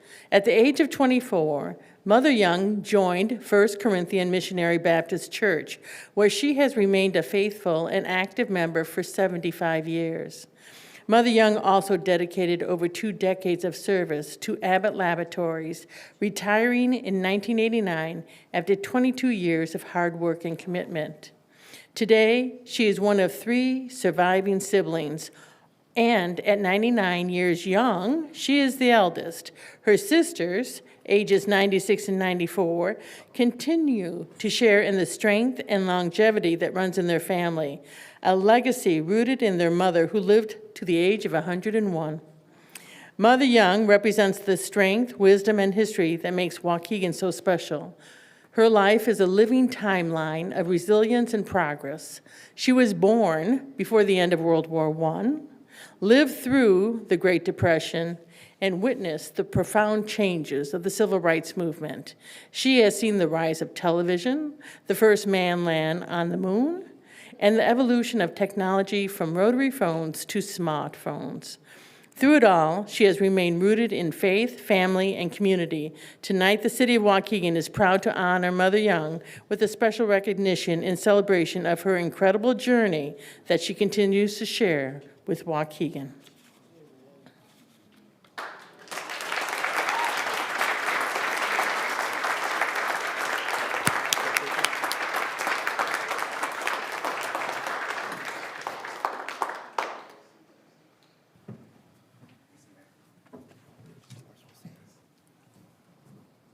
Test 1, 2. All right. Before we get started, though, I want to be clear. I was her paper boy. Right, Mother Young? I was a paper boy. Wow, this is so. Barbara was coming up to me and she was like, "Thank you for doing this for Mom."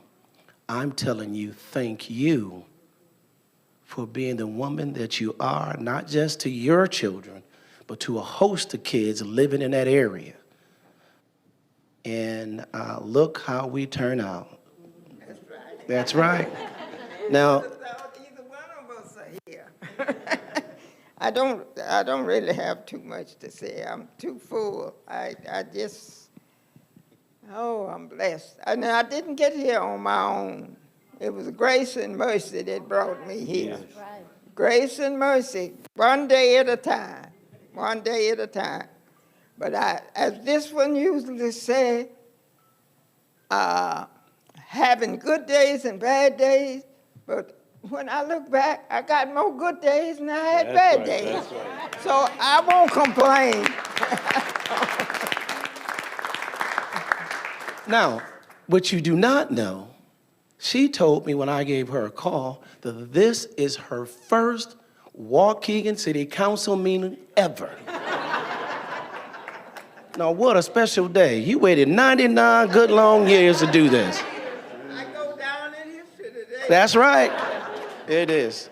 But on behalf of the mayor's office, our city clerk and treasurer, all the aldermen and the great citizens of this community, we say thank you for being that long soldier in our community. This is what Waukegan is all about for me. All right? Here's your, hold that for her. Now, Mother Young, it's time to take that beautiful picture.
You want to leave? I'm checking to see if you, Mother Young, you going to stay a little bit, or you're welcome to leave now. Ah, yeah. That's right.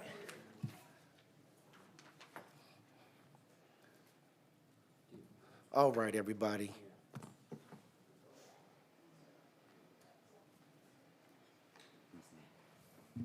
One more big clap. One more big clap for Mother Young. Yes.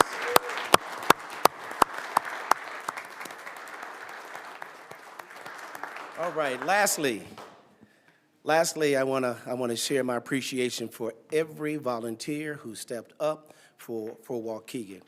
From Lewis Avenue to downtown Waukegan to neighborhoods in every ward. Volunteers in the past few weeks have spent their time cleaning up litter to make this city shine bright. This week, residents in every ward have opportunity to dispose of trash in dumpsters placed across the city every day. Inspired by First Ward Operation Clean Sweep that I launched as an alderman. Oh yeah, I did Operation Clean Sweep. That was, yeah, okay. Thank you, David. We are proud to expand these neighborhoods efforts to citywide initiative. And I'm gonna take a minute just to explain. So in the First Ward on Adams Street, just off of McAllister, Adams and 8th, people just used to just dump things for no reason. I mean, every day. So back then it was Tom Haggerty who was the Director of Public Works. And I said, Tom, if they're going to dump, why not let them dump where we can just take it and take it back to Public Works? So we lined up the entire street of 8th and Adams, and people just dumped whatever they wanted to. We were cleaning it up anyway, and there was some resistance, but the fact is that unfortunately there are going to be some individuals who are just going to do what they want to do. But we cannot be the ones who be affected by it. So with that being said, that started that time, and I continued on there for my entire 18 years as alderman. And when I became mayor, we expanded that throughout the city of Waukegan. Now it is a hit for all wards. We've even got someone who's being creative. I don't want to tell you what the creativity is, but they're being creative. Calling it he's helping others, but he's really not. He's trying to make a profit off of it. But the fact of the matter is that people will dump, and if they're going to dump, let's give them a place to dump at and incorporate that into our Earth Day. So I'm glad all the aldermen and the residents are doing this for not only the entire city, but in each and every block and more. That's the most important thing, in my opinion. The large-scale trash collection provides a vital service to every ward, ensuring residents across the city can properly dispose of household clutter accumulated over the winter. From community-wide cleanup efforts to expand opportunities for bulk trash disposal, these initiatives strengthen our shared commitment to sustainability and civic pride. With that being said, I want to show a video we put together to elaborate Earth Month and how important it is to Waukegan?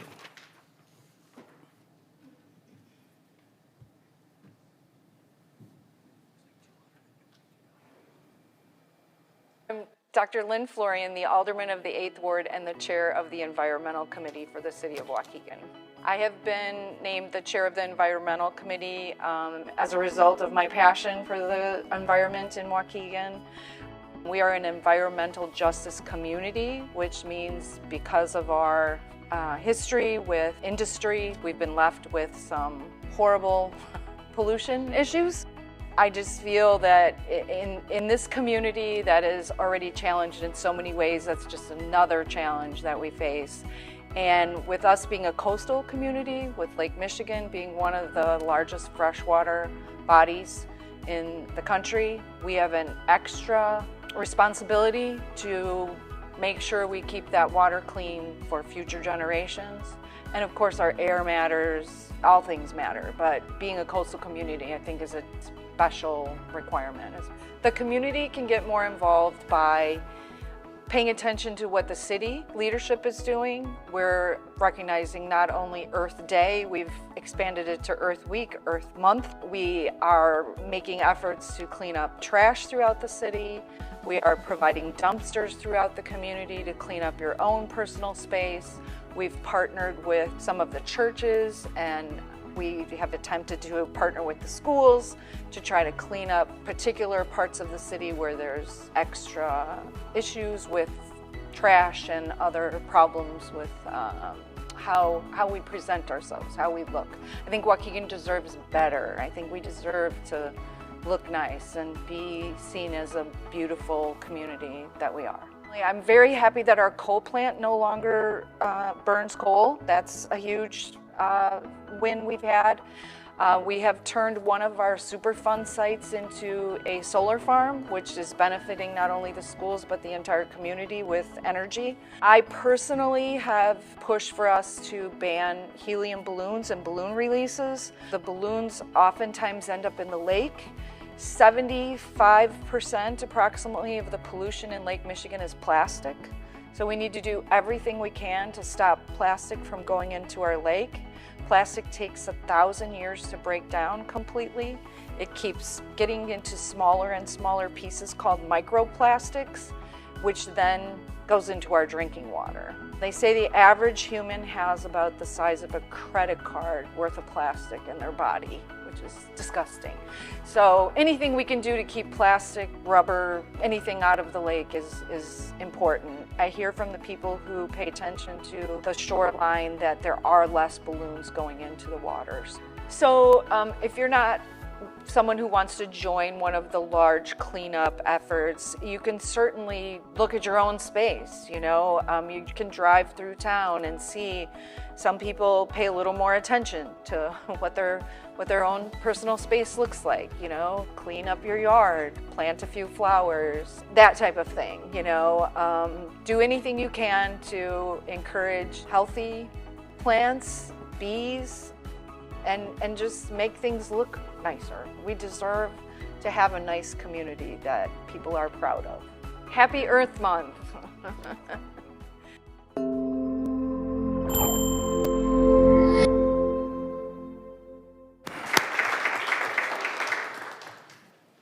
Our Emmy Award-winning alderman. All right. Thank you very much. Item 2, resolutions, presentations.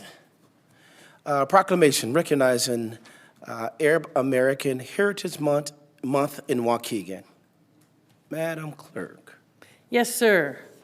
We have a proclamation recognizing Arab American Heritage Month in Waukegan, whereas Arab Americans have been an integral part of the American fabric, contributing to the diversity, strength, and spirit of our nation, our state, and our local community. And whereas the city of Waukegan is home to a vibrant Arab American community, whose members have excelled as entrepreneurs and community leaders, playing a vital role in the city's economic and cultural vitality. And whereas Arab Americans have brought with them a rich cultural heritage rooted in the principles of family, faith, and hard work, which has flourished within Waukegan and helped shape the unique character of the city's neighborhoods. And whereas during the month of April, we recognize the incredible contributions Arab Americans have made to the arts, sciences, and humanities, and we acknowledge their ongoing commitment to building a more inclusive and prosperous Waukegan. And whereas it is essential to celebrate this heritage and to stand against prejudice and discrimination, ensuring that the history and stories of Arab Americans are told and honored for future generations. Now therefore be it proclaimed that Mayor Cunningham and the Waukegan City Council do hereby proclaim the month of April 2026 as Arab American Heritage Month in Waukegan, adopted this 20th day of April, 2026. Motion by Alderman. Okay, motion by Alderman Felix, second by Alderman Turner. Sorry, Florian. Any questions to the motion? Just need a voice vote. All those in favor? Aye. Motion's passed and carried. Who's coming up with? Yes.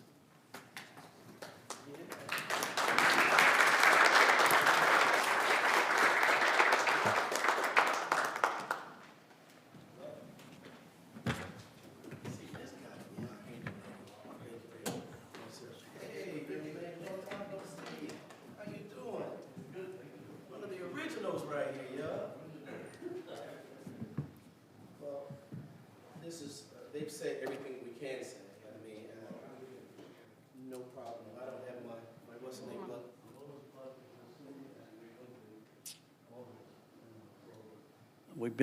We've been part of the city myself for over 30 years. You know, I'm a real estate broker, and we're doing real furniture stores on Green Bay.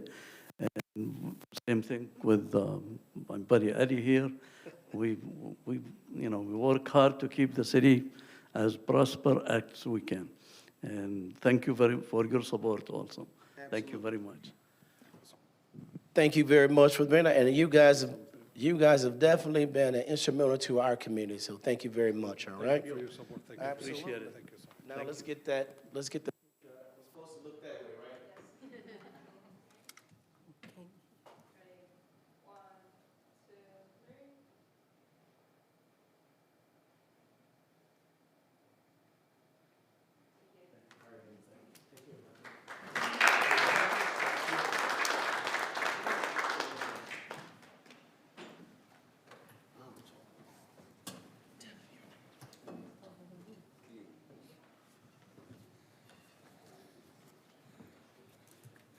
We do have a second proclamation, sir. It's a proclamation recognizing Public Library and Library Workers Week in Waukegan, April 19th through the 25th, 2026. Whereas libraries offer the opportunity for everyone to connect with others, learn new skills, and pursue their passions, no matter where they are on life's journey. And whereas libraries have long served as trusted institutions, striving to ensure equitable access to information and services for all members of the community, regardless of race, ethnicity, creed, ability, sexual orientation, gender identity, or socioeconomic status. And whereas libraries and library workers adapt to the ever-changing needs of their communities, developing and expanding collections, programs, and services that are as diverse as the populations they serve. And whereas libraries and library workers are accessible and foster inclusive places that promote a sense of local connection, advancing understanding, civic engagement, and shared community goals. And whereas libraries are treasured institutions that preserve our collective heritage and knowledge, safeguarding both physical and digital resources for present and future generations. And whereas library workers champion our youth, they foster creativity and a wealth of diverse opportunities for growth. Not only do they create projects and inspiration for our community, they are created with enthusiasm. And whereas library workers continuously utilize the latest technologies to make information, books, and resources more accessible, their knowledge and ability bring valuable tools directly to persons that might otherwise go without. And whereas librarians, and library workers are joining library supporters and advocates across the nation to celebrate National Library Week and National Library Workers' Day. And now therefore be it proclaimed that Mayor Cunningham and the Waukegan City Council of Waukegan, Illinois, do hereby proclaim April 19th through the 25th, 2026, City of Waukegan Public Library and Library Workers Recognition Week, and encourage all residents to visit their library and celebrate the adventures, opportunities, and people that make it possible to be unlocked for us every day. Adopted this 20th day of April, 2026. Thank you. Motion by Alderman Bolton, second by Alderman Martinez, to approve the proclamation. Any questions to the motion? All in favor? Aye. Motion's passed and carried. All right, Tiffany, you and your team.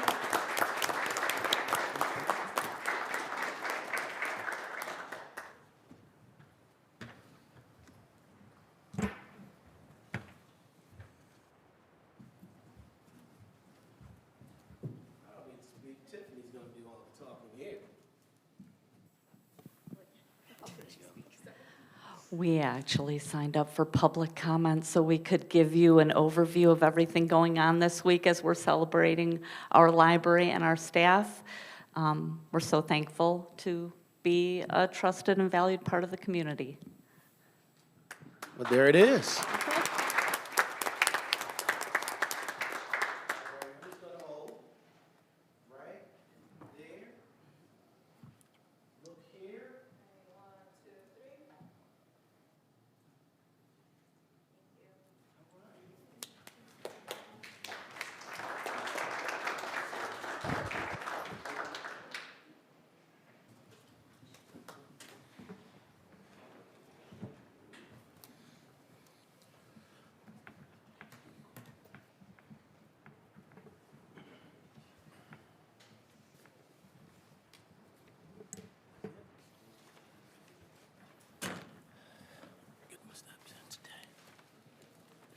Item C, Public Works Online Request Portal.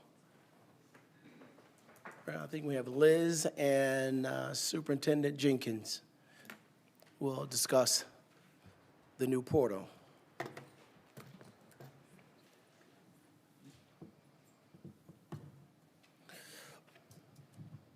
Good evening, Council, members of the audience. I'm Superintendent Alonzo Jenkins of the Public Works Department.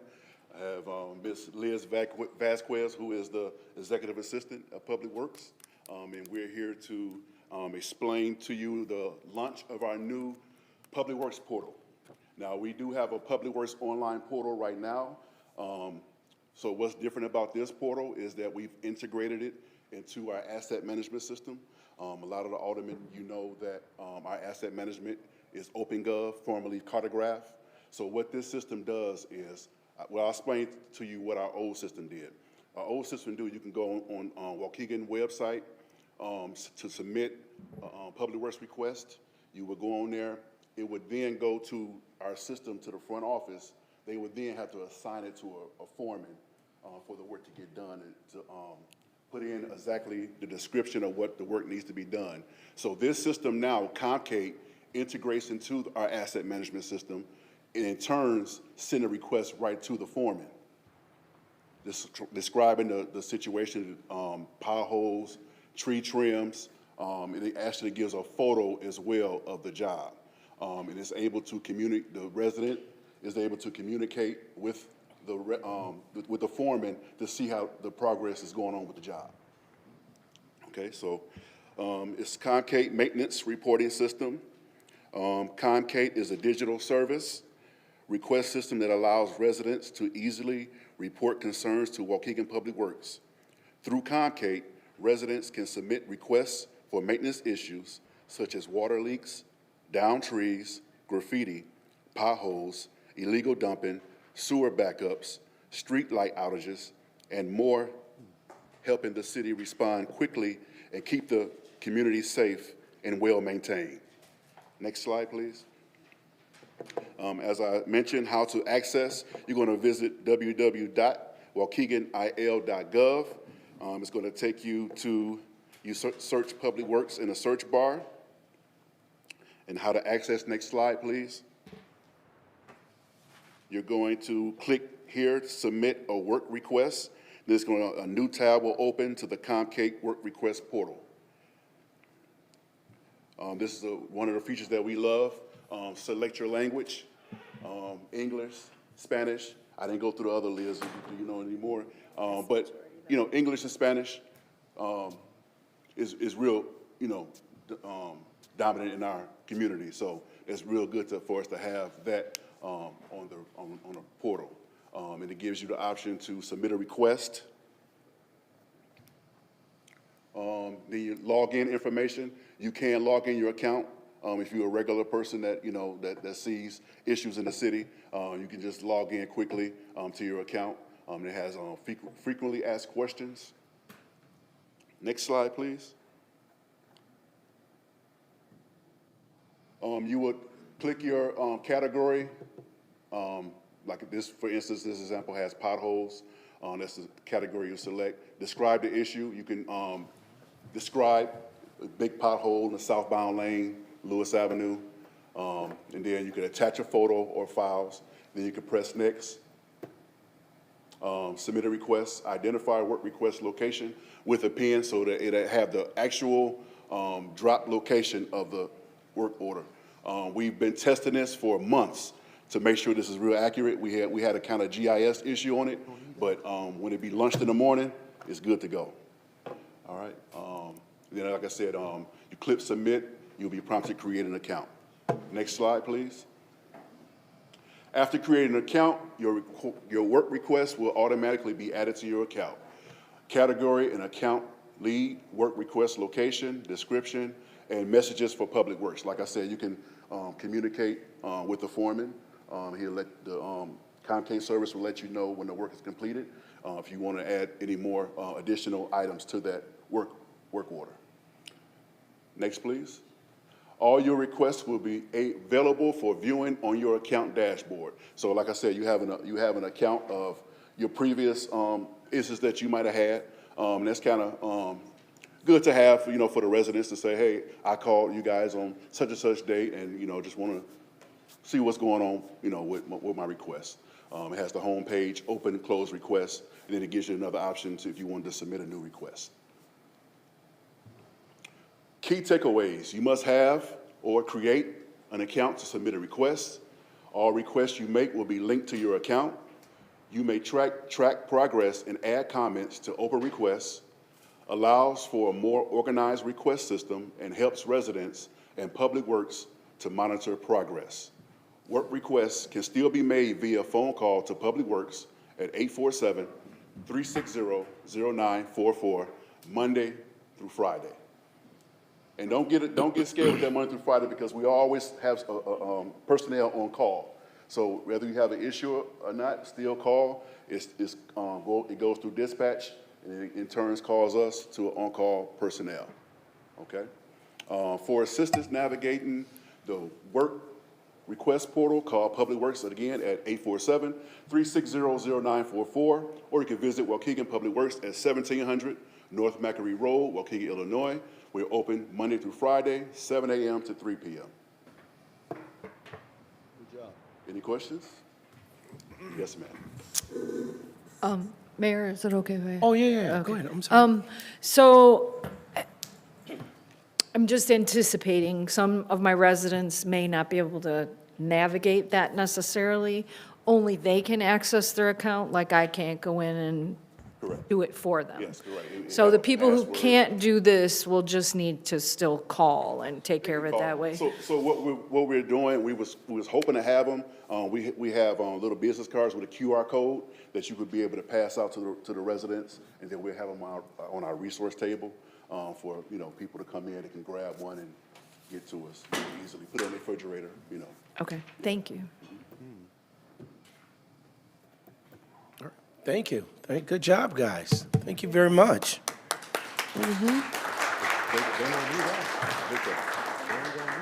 Item D, Waukegan Police Towing Policy and Procedure, DC Neal. Deputy Chief Neal, I'm sorry, that's DC Neal. Good evening, Council.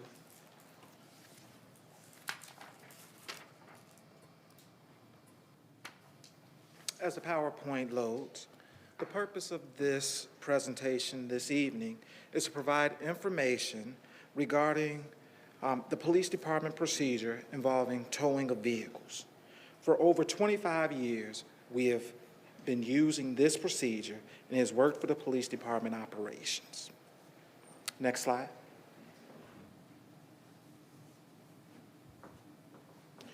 The city and police department frequently require the service of towing companies to tow or seize vehicles. The nature of police tows includes removal of vehicles for arrest, accident, hazard, DUI, recovered or stolen vehicle, abandoned, seizure, evidence, hit and run, or specified other related category. The city has deemed the following tow companies to service the city's needs. These companies must be available to respond 24 hours, 7 days a week, 365 days a year. These companies must also meet all appropriate requirements of ILCS and local ordinance. Our companies, JR Records, Lake County Towing, and Whitmore Services. When the city or police department, if you could stay on the last slide, please. When the city or police department requires removal of a vehicle, the following procedure will be followed. 1, a determination that the vehicle meets the requirements to be towed or seized. Next, a notification to the appropriate tow company based on the initial location where the vehicle was found. The tow company must respond within a reasonable amount of time. The fee schedule will be posted at the police department and shared upon request. The tow company will remove and secure the police tow at the company's lot until offered a police release and/or appropriate fee secured. The Waukegan Police Department will only be involved in police tows. City and police staff cannot recommend a service. If requested, staff may advise an individual of the company holding the tow territory where the initiation of service is required. Unless there is an exigent circumstance, the customer shall make contact and arrange for service themselves. All 3 of our companies have been working well with us and have been good partners for our police operations. Our goal is to get our officers off of the scenes and available to answer calls for service. We need to get officers back available to answer calls as soon as possible, and we hope to hold this goal. Next slide.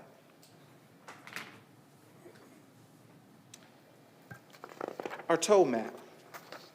Lake County Tow has west of Lewis and north of Glen Flora. In 2025, Lake County Tow was responsible for 625 of our calls for service, which was 42% of our need. In 2024, Lake County Tow was responsible for 1,187 tows, which was 75% of our need. Whitmore's has east of Lewis, north of Grand, and all of Glen Flora. In 2025, Whitmore's received 332 of our tow requests, which is approximately 23% of total tows. In 2024, Whitmore's is responsible for towing 205 vehicles for purposes of police tow, which is approximately 13% of our total tows. JR Records has all of Grand and everything south of Grand. In 2025, JR Records was responsible for 544 tows, which is approximately 37% of our need. In 2024, Records was responsible for 192 tows, which is a total of approximately 13% of our need. The tow map allows for consistency.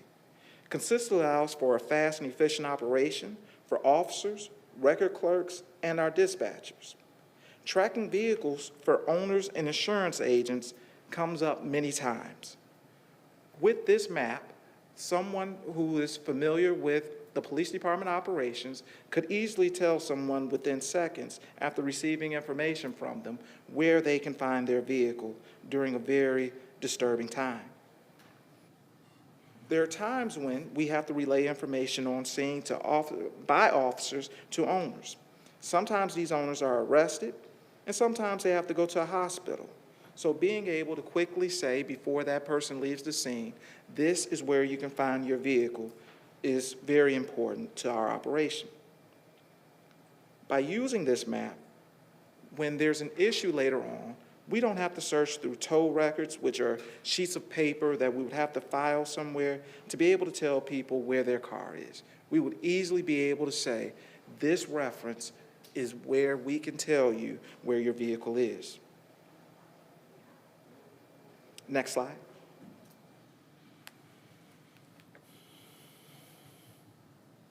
The tow companies have provided us with the rates they chose to charge for police tows. This rate is consistent and in a few cases lower than comparable rates with other area jurisdictions. For instance, our understanding is Zion charges $275 for a police tow. Gurnee charges $250 to $300 for a police tow. Libertyville, $250. Kenosha, $250. As you can see on our top line, our tow companies charge customers $225 for a police tow, and it is the same for all three of our tow companies. It is important to note that we have a high volume of police tows, and we average about 125 tows a month. It is important that we have companies that we can rely on, that will be efficient, that will be good partners, that we can communicate with people about not only where their vehicle is, but what they can expect. Next slide. For the documents concerning the police tows, the public can, on this evening, scan this code. This QR code will take them to the city website where they can find the memo regarding the police tow policy and procedure. They can find the tow map. They can find the rates that the tow companies are charging customers. And they also can find a copy of a tow record. Are there any questions regarding the tow policy procedure? Alderman Florian. Thank you, Mayor. Thank you, DC Neal. I just have a couple questions. On the, I think it was the second page, you referenced the local ordinance. Do we actually have a towing ordinance? We do have an ordinance regarding some information about the tow companies. We do not have an ordinance, as you are aware, that will say what the tow companies are and the specifics that I just gave you. Okay, I think we really need to clarify some of this. For instance, you mentioned, Gurney's fee was $250, I think you said, and ours is $225. But you also had up there that it's an extra $50 for a flatbed. And I don't remember the last time I saw a real tow truck. I mean, every time you see a tow truck, it's a flatbed. And with all the electric vehicles and all of that. So in essence, our towing fee is $275 because you're going to get a flatbed fee on top of that. And there's been other issues I've raised about, for instance, a friend of mine was in an accident on a 3:30 on a Friday. Her car was towed because it was undrivable. She wasn't able to access her car till Monday because they were closed on Saturday and Sunday, and it was $600 for her to pick her car up on Monday. I mean, not everybody has $600 laying around to pick their car up. And while this presentation you gave explains a lot about how towing works, it still doesn't address some of these issues I feel we have. So while this is a good start, I think we actually need to have an ordinance. We need to put it out for bid. Alderman Turner's always talking about bidding everything out. I think we need to make sure the companies have the equipment that they need to do towing for our fire trucks, for instance, or our plow trucks, because those things break down too. And we have, it's not my ward, it's Alderman Donnerworth's, but we've given Whitmore's this big section of our city. Have you driven by their facility lately? I would not want to live next door to that. It looks like crap. It looks like worse than a junkyard.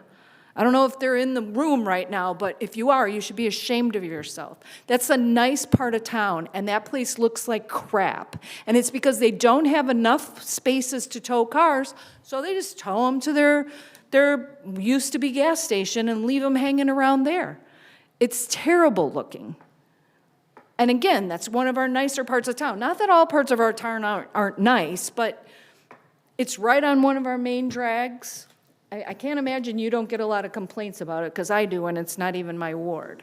So anyway, I don't mean to yell at you, but I'm impressed with this information, but this is a start. I think we need to finish the process. Alderman Fleury, please know I appreciate everything that you said. My job is to give you the facts about the tow policy and procedure that the Waukegan Police Department is involved with, and I understand that the board legislates.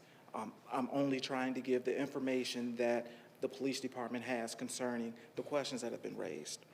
You mentioned the tow rates, and you mentioned the list that I gave. Please know in our reference, in our research, we checked with several other cities, and their toll rates, the flatbed charges, the storage rates, the daily rates, the administrative rates are all similar. It's an industry standard, and it's what that business does. But the beauty of this is what the toll companies told us they charge, and if there's an issue, there's a way for us to address it, but we did not create this. This is their fee schedule. We require the service to be quick, come to a scene, and allow our police department to be able to service the needs of the community, and we try to stay out of the tow business, but I understand your concerns. For the lady who had to pay $600, if there's an issue, please know this is the first time that I'm hearing about it. If she comes to us and there's an issue, we are always open to discussing issues and possibilities for us to correct something that's wrong. Alderman Hayes. Thank you for the presentation. Does the police department have any objection to the city issuing an RFQ for towing proposals?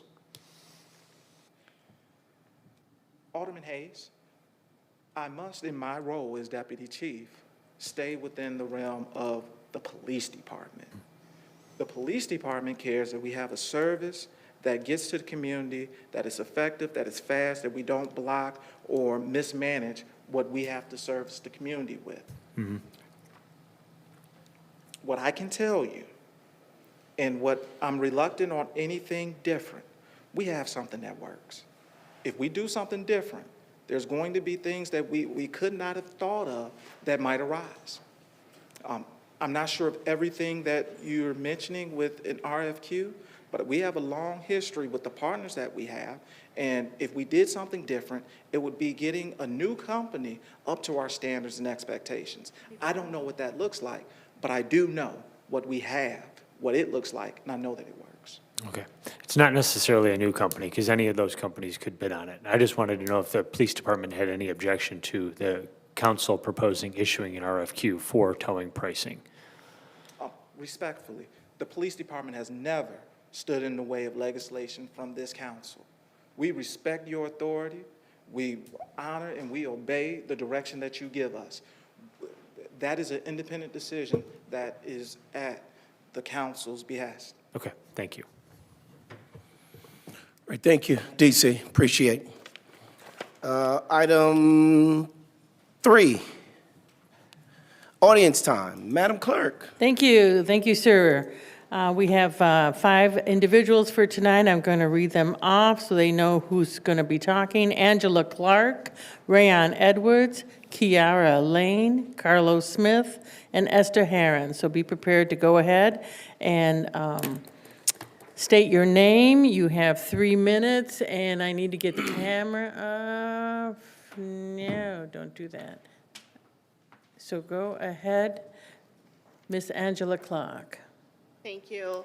I'm Angela Clark. I work at the Waukegan Public Library, and I just wanted to thank again Mayor Cunningham and the City Council for recognizing the Waukegan Public Library during National Library Week. We are proud of our staff and all the ways that they bring engaging programs and important services to our community. Here are some of the events that you can take part in this week to help us celebrate the positive impact of libraries. We have shelfie selfies all week long. You can come into the library and take a photo of yourself in the book stacks with one of our library-themed props and tag us on social media.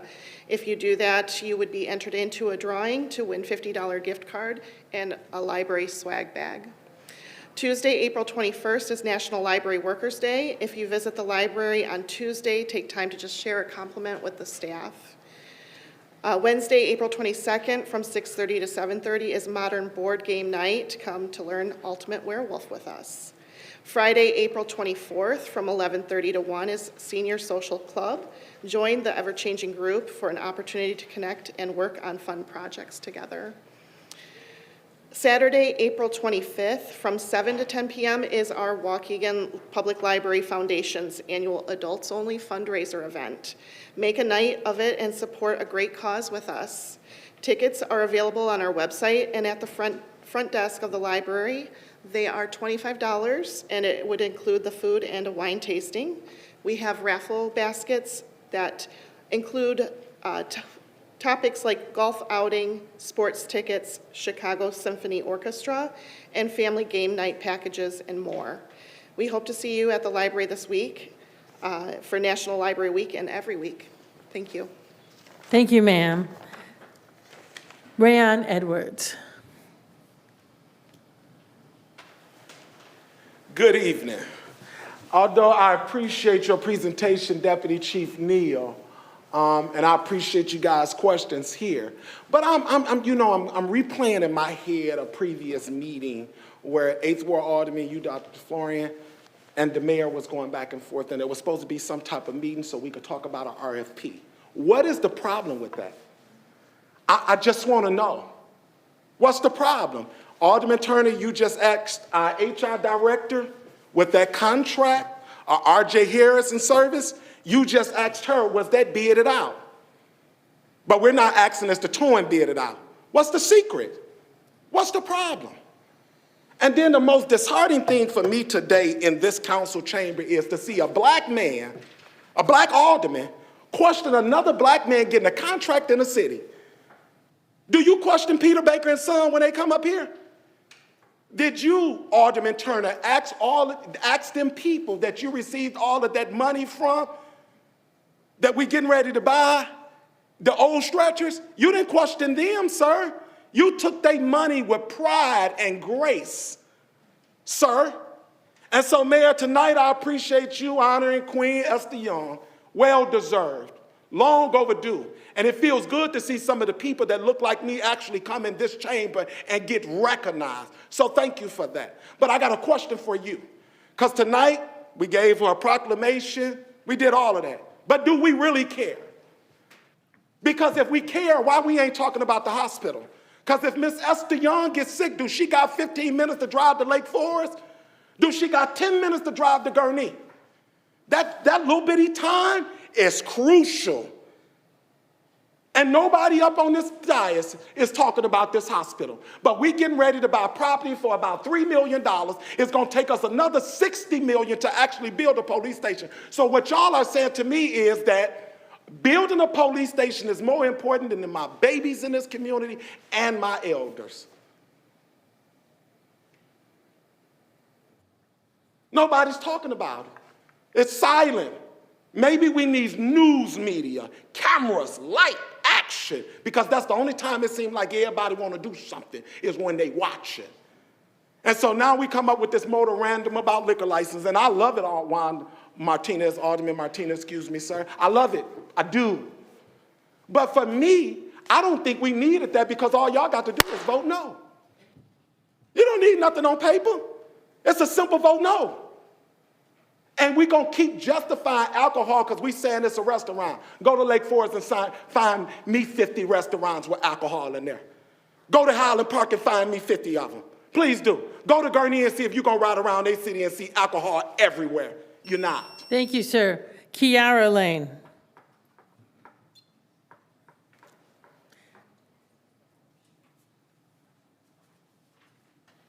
Just so you know, I will be translating for myself, so should I wait for you to reset the timer? No.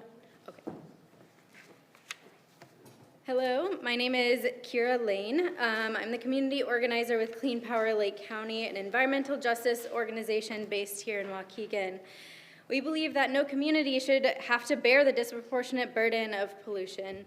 As we are working to make this more of a reality, we are keeping a close eye on data centers. Waukegan knows what it's like to deal with pollution.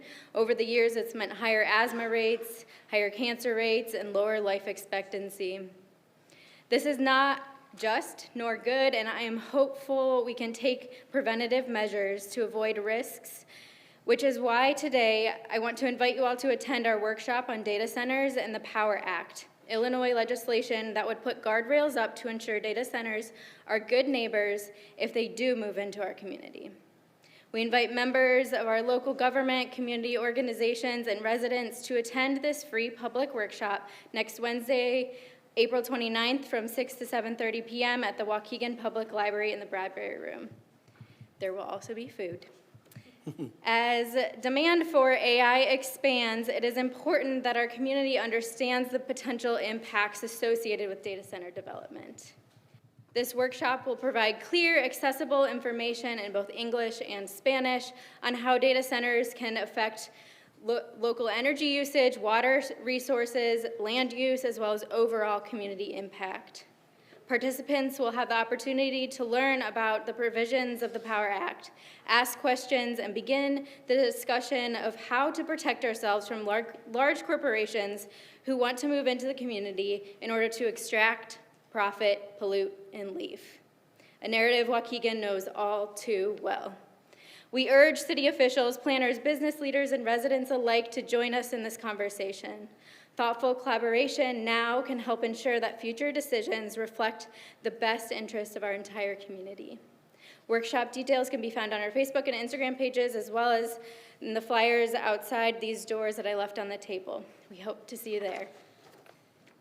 Hola, mi nombre es Kira Lane. Soy organizadora comunitaria con Clean Power Lake County, una organización de justicia ambiental aquí en Waukegan.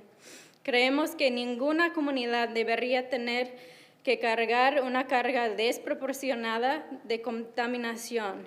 Mientras trabajamos para hacer esto una realidad, estamos observando de cerca el desarrollo de centros de datos. Waukegan sabe lo que significa lidiar con la contaminación. A lo largo de los años, esto ha implicado tasas más altas de asma, cáncer y una menor esperanza de vida. Esto no es justo ni aceptable, y tengo la esperanza de que podamos tomar medidas preventivas para evitar riesgos futuros. Por eso, hoy quiero invitarles a asistir a nuestro taller sobre los centros de datos y la ley Power, una legislación de Illinois que establecería protecciones para garantizar que los centros de datos sean buenos vecinos si llegan a nuestra comunidad. Invitamos a miembros del gobierno local, organizaciones comunitarias y residentes a asistir a este taller público la próxima semana, el miércoles 29 de abril, desde 6 de la noche hasta las 7:30 de la noche, en la Biblioteca Pública de Waukegan, en la Sala Bradbury. Habrá comida. A medida que aumenta la demanda de AI, es importante que nuestra comunidad entienda los posibles impactos asociados con el desarrollo de centros de datos. Este taller ofrecerá información clara y accesible en inglés y en español sobre cómo los centros de datos pueden afectar el uso local de energía, los recursos hídricos y el uso del suelo y el impacto general de la comunidad, Los participantes tendrán la oportunidad de aprender sobre las disposiciones de la Ley Power, hacer preguntas y comenzar una conversación sobre cómo protegernos de grandes corporaciones que buscan instalarse en la comunidad para extraer recursos, obtener ganancias, contaminar y luego marcharse. Que todos unirse a esta conversación. La colaboración reflexiva ahora puede ayudar a garantizar que las decisiones futuras reflejen los mejores intereses de toda nuestra comunidad. Los detalles del taller se pueden encontrar en nuestras páginas de Facebook e Instagram, así como en los folletos disponibles fuera de estas puertas sobre la mesa. Esperamos verles ahí. Thank you. Carlos Smith, please.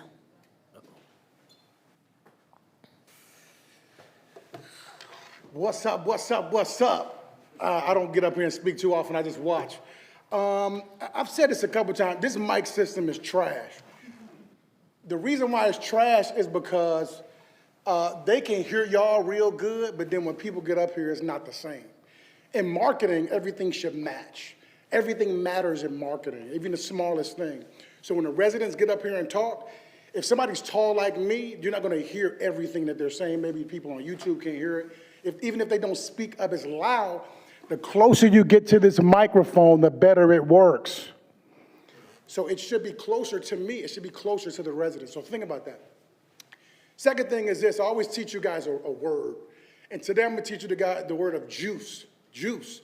In the movie Juice, Tupac had the juice. All right? Y'all got the juice. So when you have issues like the liquor stores or whatever's going on, each individual up here has its own juice, and you got your own area where you can use your juice, and you got to use it. So if the alcoholic liquor stores are doing, there's too many, okay, cool, they already exist. You got the juice to go to the liquor store. Hey, yo, check it out. I need y'all to donate $10,000 to the football team. No question. Do it. That's how much juice y'all got. You got to use it to the degree of it every day. You just can't use it when you come up here, all right? So I always try to give y'all motivation, give y'all words of things. My auntie always get on me. She said, I can't use too much slang.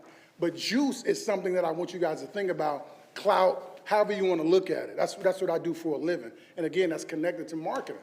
When I get up here, when I sit here and watch you guys, I watch certain things that aren't good, and then I watch things that are really good. But the things that I really want to encourage y'all to do is know that you have the juice, use it the right way, don't use it the wrong way, and you can make things happen. We don't want to hear about complaining about this and that. Get outside, and that means pull up. That means go to these people, these businesses. Hey, yo, this is what we need. This is what y'all need to do. And y'all got the power to do that, so I want to encourage y'all to do that. Y'all job is extremely hard.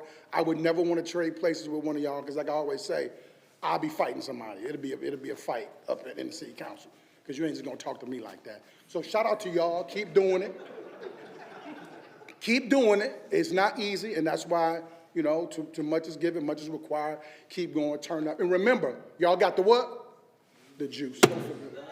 Thank you. Esther Herron, please. Esther Herron. Good evening. As a licensed architect in Venezuela who has chosen Waukegan to live in, I want to share my perspective and our city's future. I see this untapped potential not as a drawback, but as an opportunity to rise. A city's strength begins at its core. By integrating government, culture, and business, we can spark the momentum Waukegan deserves. Our urban design must reflect a safe, sustainable, inclusive, and reimagined space open to all. I support a world-class facility for the Waukegan Police Department, but Chief Navarro's central location for squad cars is not the same as resident accessibility. Relocating to a dangerous transit-poor corridor at the city limits exiles our officers from Waukegan heart and isolates intended community spaces. We should not trade a walkable core for a city edge where pedestrian and transit connectivity is severely compromised. Transit and pedestrian movement are essential, no perks. A vibrant nucleus relies on civic institutions, but relocating this anchor will replace community immersion with isolation. Moving the WPD signal and disinvestment from our core, contradicting the master plan statement. Strengthening downtown is the first step. It mandates a 24/7 civic hub anchored in our waterfront and downtown. Abandoning this vision undermines years of expert-vetted consensus. Rather than making an isolated decision, I ask the council to, first, quantify the revenue a taxable mixed-use development at Green Bay Road would generate compared to a tax-exempt station. Every acre we surrender to a tax-exempt facility bleeds the future economic growth in Waukegan. Second, reevaluate potential location to keep the WPD anchored in our city heart. Third, consult an urban planner and the master plan steering committee before a final vote. Financial cost is only half of the story. The other half is our community. By integrating these spaces into a cohesive, accessible civic core, we create a vibrant nexus that residents will be proud of. A poor decision today is a risk we cannot afford, and one that we will regret for decades. Let's envision not just a police building, but a heartbeat for the real Waukegan. Thank you. Thank you, ma'am. Mayor, that concludes the audience portion. Thank you, everyone. Item 4, consent agenda. Under the consent agenda are considered routine and non-controversial and will be approved by one motion. If one board member wishes to have a separate vote on any item, it will be pulled from the consent agenda and voted on separately. Item 4A, to approve regular meeting minutes from Monday, April 6, 2026. 4B, motion to approve closed executive session meeting minutes from the regular city council meeting from Monday, April 6, 2026. Resolution approving the release of minutes of certain closed executive session meetings of city council and authorizing the destruction of certain verbatim recordings. 4D, motion to approve and ratify regular payroll dated April 17, 2026, in a total amount of $2,144,959.68. Regular payroll for 17/2026. 4E, motion to approve and ratify miscellaneous payroll dated April 17, 2026, in the amount of $124,839.69. Those are in parentheses. I don't have to say it. I'm sorry. All right, 4F, motion to approve vendor payments dated April 20th, 2026, in a total amount of $2,857,043. 4G, ordinance granting a conditional use permit for laundromat at 1340 North Lewis Avenue. 4H, ordinance amending the City of Waukegan Code of Ordinance, Chapter 11, Article 1, Section 111-1, restricted groundwater zone. Item 4I, resolution the City of Waukegan enter into a professional service contract with Mad Bomber Fireworks, production of Crown Point, Indiana, for Waukegan's official 4th of July fireworks for an amount not to exceed $50,000 for 2026, and upon approval, approval can be renewed through 2031. 4J, resolution approving settlement and release of claims for the city for police department employee workers' compensation claim number 250611W004/25 WC 171574, an amount not to exceed $38,123.73.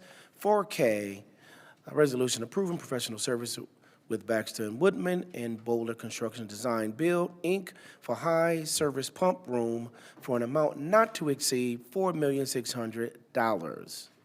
$4,600,000. And upon approval, will be effective from 2026 to 2028.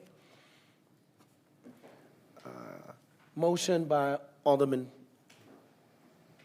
Newsom, second by Alderman Martinez. Any other questions to the motion? Roll call, please. Alderman Newsom. Aye. Turner. Aye. Donnerworth. Aye. Florian. Aye. Hayes. Aye. Bolton. Aye. Martinez. Aye. Felix. Aye. Motion passed, sir. Motion passed and carried. Items 5 and 6, there being none. Item 7A, I'm going to go motion by Alderman Newsom, second by Alderman Felix, an ordinance and extending the prior appropriation and authorizing expenditures for the first quarter of 2026-2027 fiscal year. Any questions to the motion? Roll call, please. Alderman Newsom. Aye. Turner. Aye. Donnerworth. Aye. Florian. Aye. Hayes. Aye. Bolton. Aye. Martinez. Aye. Felix. Aye. Motion passed, sir. Resolution approving the renewal of insurance package as proposed by Alliant Insurance Service, Inc. for a not to exceed amount of $4,668,679. Motion by Alderman Newsom, second by Alderman Turner. Any questions to the motion? Roll call, please. Alderman Newsom. Aye. Turner. Donnerworth. Aye. Florian. Aye. Hayes. Aye. Bolton. Aye. Martinez. Aye. Felix. Aye. Motion passed. Motion is passed and carried. Item 7C, resolution authorizing approve execution of a contract by and between the City of Waukegan and Curry Commercial Center for the purchase of 2026 Ford Explorer utility AWD base at a cost of $46,171. Motion by Alderman Turner, second by Alderman Bolton. Any questions to the motion? Roll call, please. Alderman Newsom. Aye. Turner. Aye. Donnerworth. Aye. Florian. Aye. Hayes. Aye. Bolton. Aye. Guzman. Nope, sorry. Martinez. Aye. Felix. Aye. Motion passed, sir. Motion is passed and carried. Item 4D, an ordinance increasing number of Class C retail packaged liquor sale licensed by one for Lewis Fresh Market, 1600 North Lewis Avenue. Motion by Alderman Donnerwood, second by Alderman Martinez. Turner? Yeah, I'm I'll take sorry, by Alderman Turner. Any questions to the motion? Alderman Florian. It's interesting that Alderman Martinez is the one that's going to second this after our earlier conversation. But anyway, I had a conversation with Mr. Granger because he had told us when there was a corporation, they were going to go through each member of the corporation and get their background check and everything for every member, not just like the head person. And this hasn't been completed yet, he explained to me, but it will be completed in the near future, and the license will not be issued until that is completed. So I just wanted to put that information out there. Okay. Any other questions to the motion? Roll call, please. Alderman Newsom. No. Turner. Aye. Donnerworth. Aye. Florian. No. Hayes. Abstain. Bolton. Aye. Martinez. Aye. Felix. Aye. Motion passed, sir. Motion is passed and carried. Item E, an ordinance increasing the number of Class C retail packaged liquor sales licensed by one for Lewis Fresh Market, 2727 Grand Avenue. Motion by Alderman Turner, second by Alderman Martinez. Any questions to the motion? Roll call, please. Alderman Newsom. No. Turner. Aye. Donnerworth. Aye. Florian. No. Hayes. Abstain. Bolton. Aye. Martinez. Aye. Felix. Aye. Motion passed, sir. Motion is passed and carried. 7F, an ordinance increasing the number of Class A tavern liquor license to the video gaming license by one Waukegan Liquor and Quick Mart, 2728 Belvedere Road. Motion by Alderman Turner, second by Alderman Hayes. No, I'm sorry, not Hayes. Alderman Donnerworth. Any questions to the motion? Alderman Florian. We discussed this in our briefing on Thursday, and I agreed with Alderman Newsom's point. I think this is a bad precedence to set, turning liquor stores into gaming cafes. I see some heads nodding out there in the audience. You know, we get beat up. We talked about a moratorium just an hour ago on liquor licenses, but now we're talking about throwing gaming into a liquor store. I mean, we have a casino, we have gaming everywhere you go in Waukegan. I won't say proud, but I am happy about the fact that we use the proceeds from our local gaming to try to pay down the debt we owe to the police and fire pensions. But I don't think that we are so desperate for economic development in this city that we need to set this precedence where a liquor store can turn into a gaming cafe. I think it's a bad precedent. There's several other locations nearby. Doesn't Gojo's have gaming? Isn't that right across the street? I don't go in Gojo's, but I think they have gaming. So it's not like there's no gaming right there. You could almost walk to the casino from this location. So I'm just want to be on record as saying I think this is a bad precedence. Roll call, please. Alderman Newsom. No. Turner. Aye. Donnerworth. Aye. Florian. No. Hayes. No. Bolton. Martinez. Aye, and I would just say that this was discussed way past. It wasn't just spontaneous, brought up tonight, just for the record. Alderman Felix. Aye. 1, 2, 3, 4. And Mayor Cunningham. Aye. Motion passed. Motion passed and carried. Item 8, there being none. Those items. Oh, item 9, Alderman's time. Madam Clerk. Alderman Newsom. Thank you, Madam Clerk. We've started Earth Week cleanup, so Wednesday, the dumpster will be in the 5th Ward from 8 a.m. to 3 p.m., and it will be at the intersection of Greenwood and Delaware. And the items that we've always been accepting is the same. Have to be a Waukegan resident. And then if you have any questions, you can contact me at 847-390-2691 if you want to know what you can or cannot put in the dumpster. Also, we are starting with the yard waste cleanup, leaf pickup. You can put out unlimited amount of bags, started today, but it has to be on your garbage day pickup. And for the 5th Ward, garbage day pickup is tomorrow. You can put out your yard waste containers or bags free of charge. You do not have to have a sticker on them. You can put them out if your garbage day is tomorrow. Put them out tomorrow. If it's Wednesday in the 5th Ward, you put them out on Wednesday. And you can also do it next week. This will run until May 1st.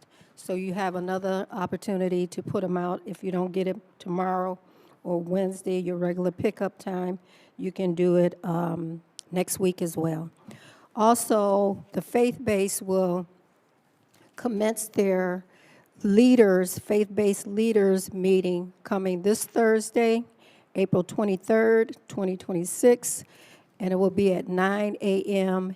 here in the council chambers. If you have any questions, feel free to give me a call. Again, that number is 847-390-2691. Thank you. Have a good evening. Alderman Turner. Thank you, Madam Clerk. So in the 6th Ward, we're having our dumpster drop-off on Wednesday, the 22nd also. Mine is going to be underneath the power lines on Hickory Street. So that's nearest cross street will be Keith Avenue and Hickory, and it'll be from 8 a.m. to 3 p.m.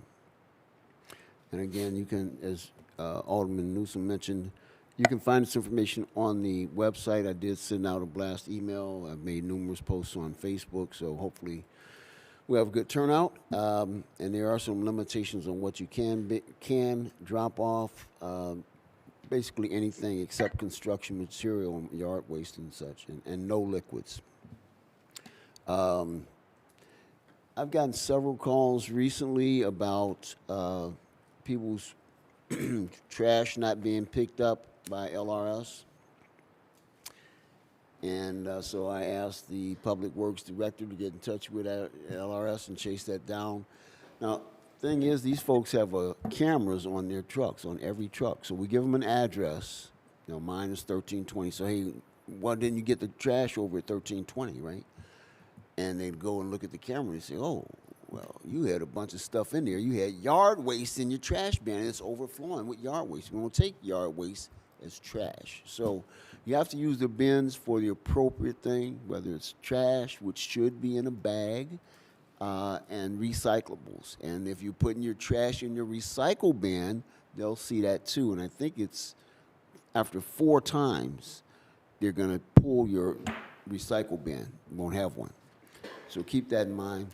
We also had, you know, doing a lot of yard cleanup. There have been a lot of several homes in the 6th ward. They had a severe accumulation of leaves in their yards, and now they're pulling them out to the curbs.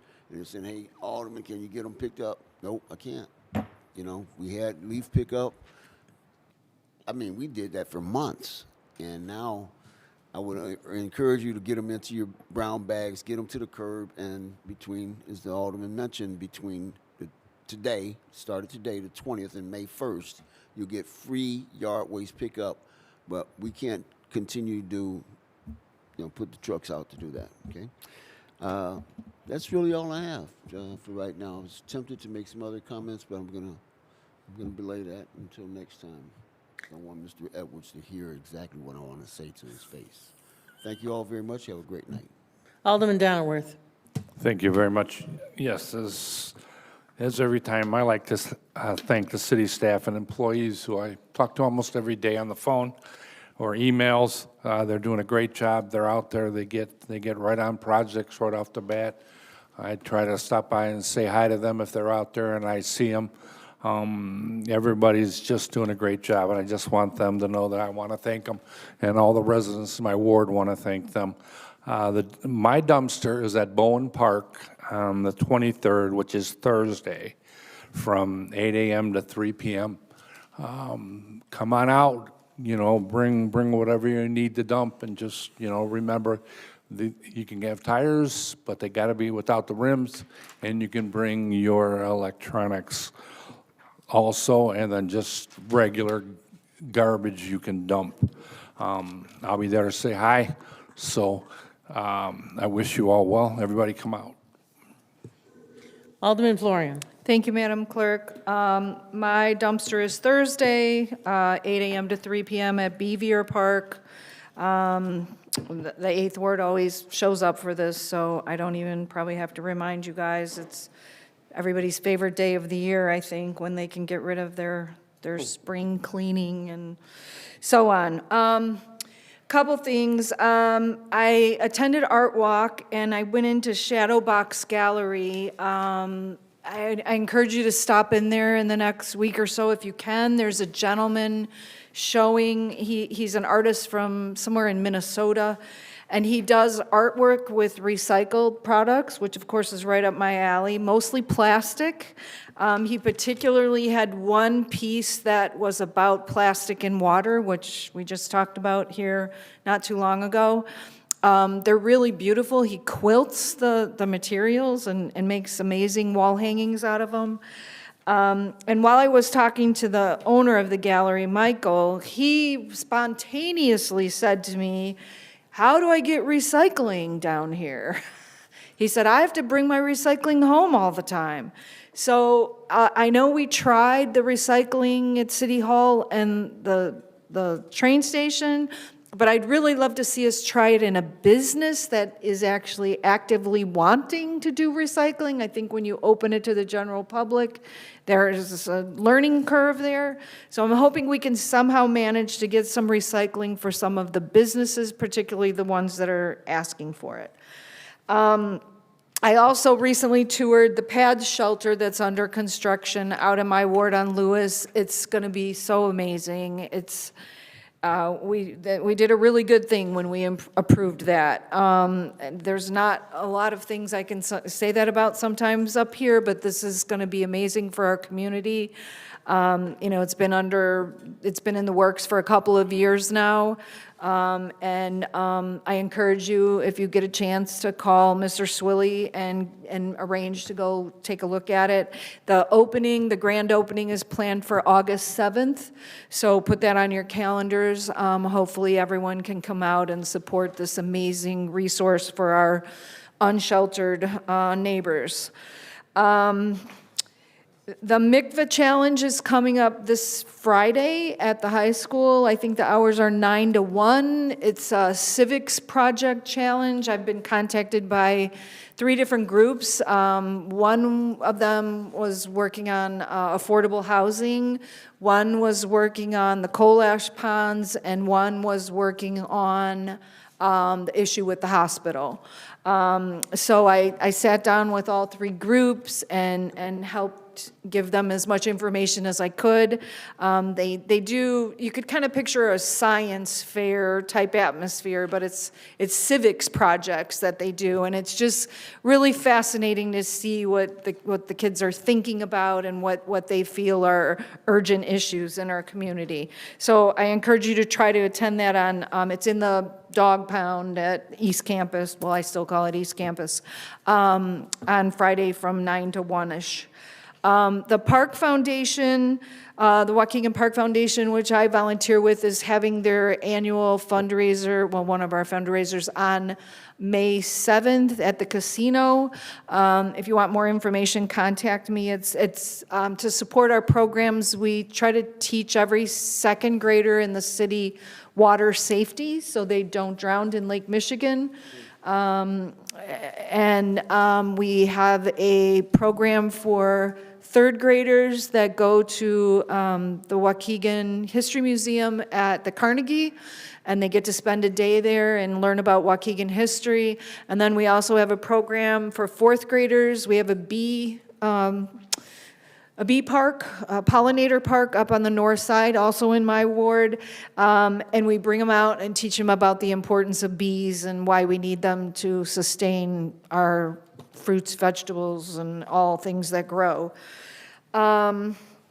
I didn't want to hold up the agenda, but Alderman Guzman, who's not here, had a ward meeting, and he had the city purchase signs to put out. And we get a stipend, as I've mentioned before, that's about $300 a month, maybe a little more, just for that purpose. And if we don't use our stipend, it just becomes regular income. And I just think it's a bad precedence to set to allow aldermen to spend money from city funds that they should be using their stipend for. That's what it's there for. So I didn't hold it up. It would have passed anyway. It was somewhere between $200 and $300. But when I do things like that, that's what I use my stipend for, and I think that we all should do that. Lastly, I got to attend Bravo Waukegan's event yesterday with the mayor and Alderman Bolton. It was a really nice event in Highland Park. Some of the aldermen had volunteered to come and didn't show up. Alderman Felix, Alderman Guzman, Alderman Martinez, and Alderman Turner. And for those of us that go, you know that you have to raise your paddle, right? So since you guys weren't there, I did it for you. So to make sure you got to make your contribution. And Alderman Turner, the top, the mayor's cracking up, the top gift was $2,000, and you generously donated $2,000. So thank you for that, Alderman Turner. So look forward to that in the mail. So thank you, everyone. Alderman Hayes. That was very kind of you, Alderman Turner. A couple things. Towing's been a hot topic lately. The process by which we select an entity should be open to the public. Everybody should understand how that process is done, what that contract looks like, and what those rates are going to be. We spend hundreds of thousands of dollars, or towing companies, I should say, are paid hundreds of thousands of dollars each year for towing in the city. Contracts of that amount have to come before us. Every other contract does. I don't understand why this one's any different. So we're not asking to change the system. We're not asking for a towing company to be any less responsive or any less of an asset to the police department. We understand how important that is, but for a contract of that amount, I don't see why anybody would have an objection to having the towing companies come before City Council, present their pricing, present their structure, present their storage yards and how they operate, so that everybody is aware. I would like to see, I have requested, Alderwoman Florian has requested, I think some other aldermen have at least privately communicated an interest in seeing a towing contract be more transparent, and members of the audience have certainly come up and voiced their opinion. So I'd like to see that happen in short order. A moratorium on liquor licenses, if that's what it takes, okay, but I think it's theatrics. That's all it is. Waukegan Liquors is a great business. They do a really good job. They've been a great partner to the city. I had to go to somebody in my ward, into his shop, and look him in the eye. In fact, we talked on the phone. I think I may have talked to your business partner, and say no.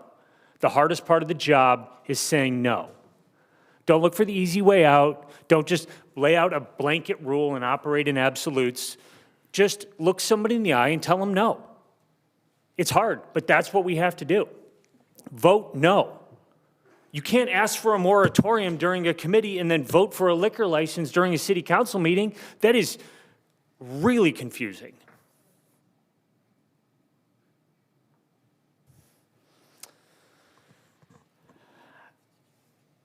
I think what we're going to end up with, as Alderwoman Florian said, so many carve-outs, like we do with so many things, that we're just going to erode the integrity of whatever ordinance or whatever we pass, and then it'll just be a shell of its former self.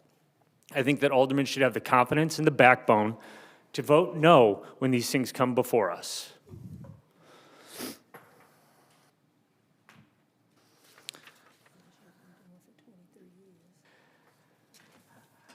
Regarding the police station, I would continue to welcome everybody's comments about the potential real estate purchase or your views on building a new police station, how it's going to be paid for, where it should be located.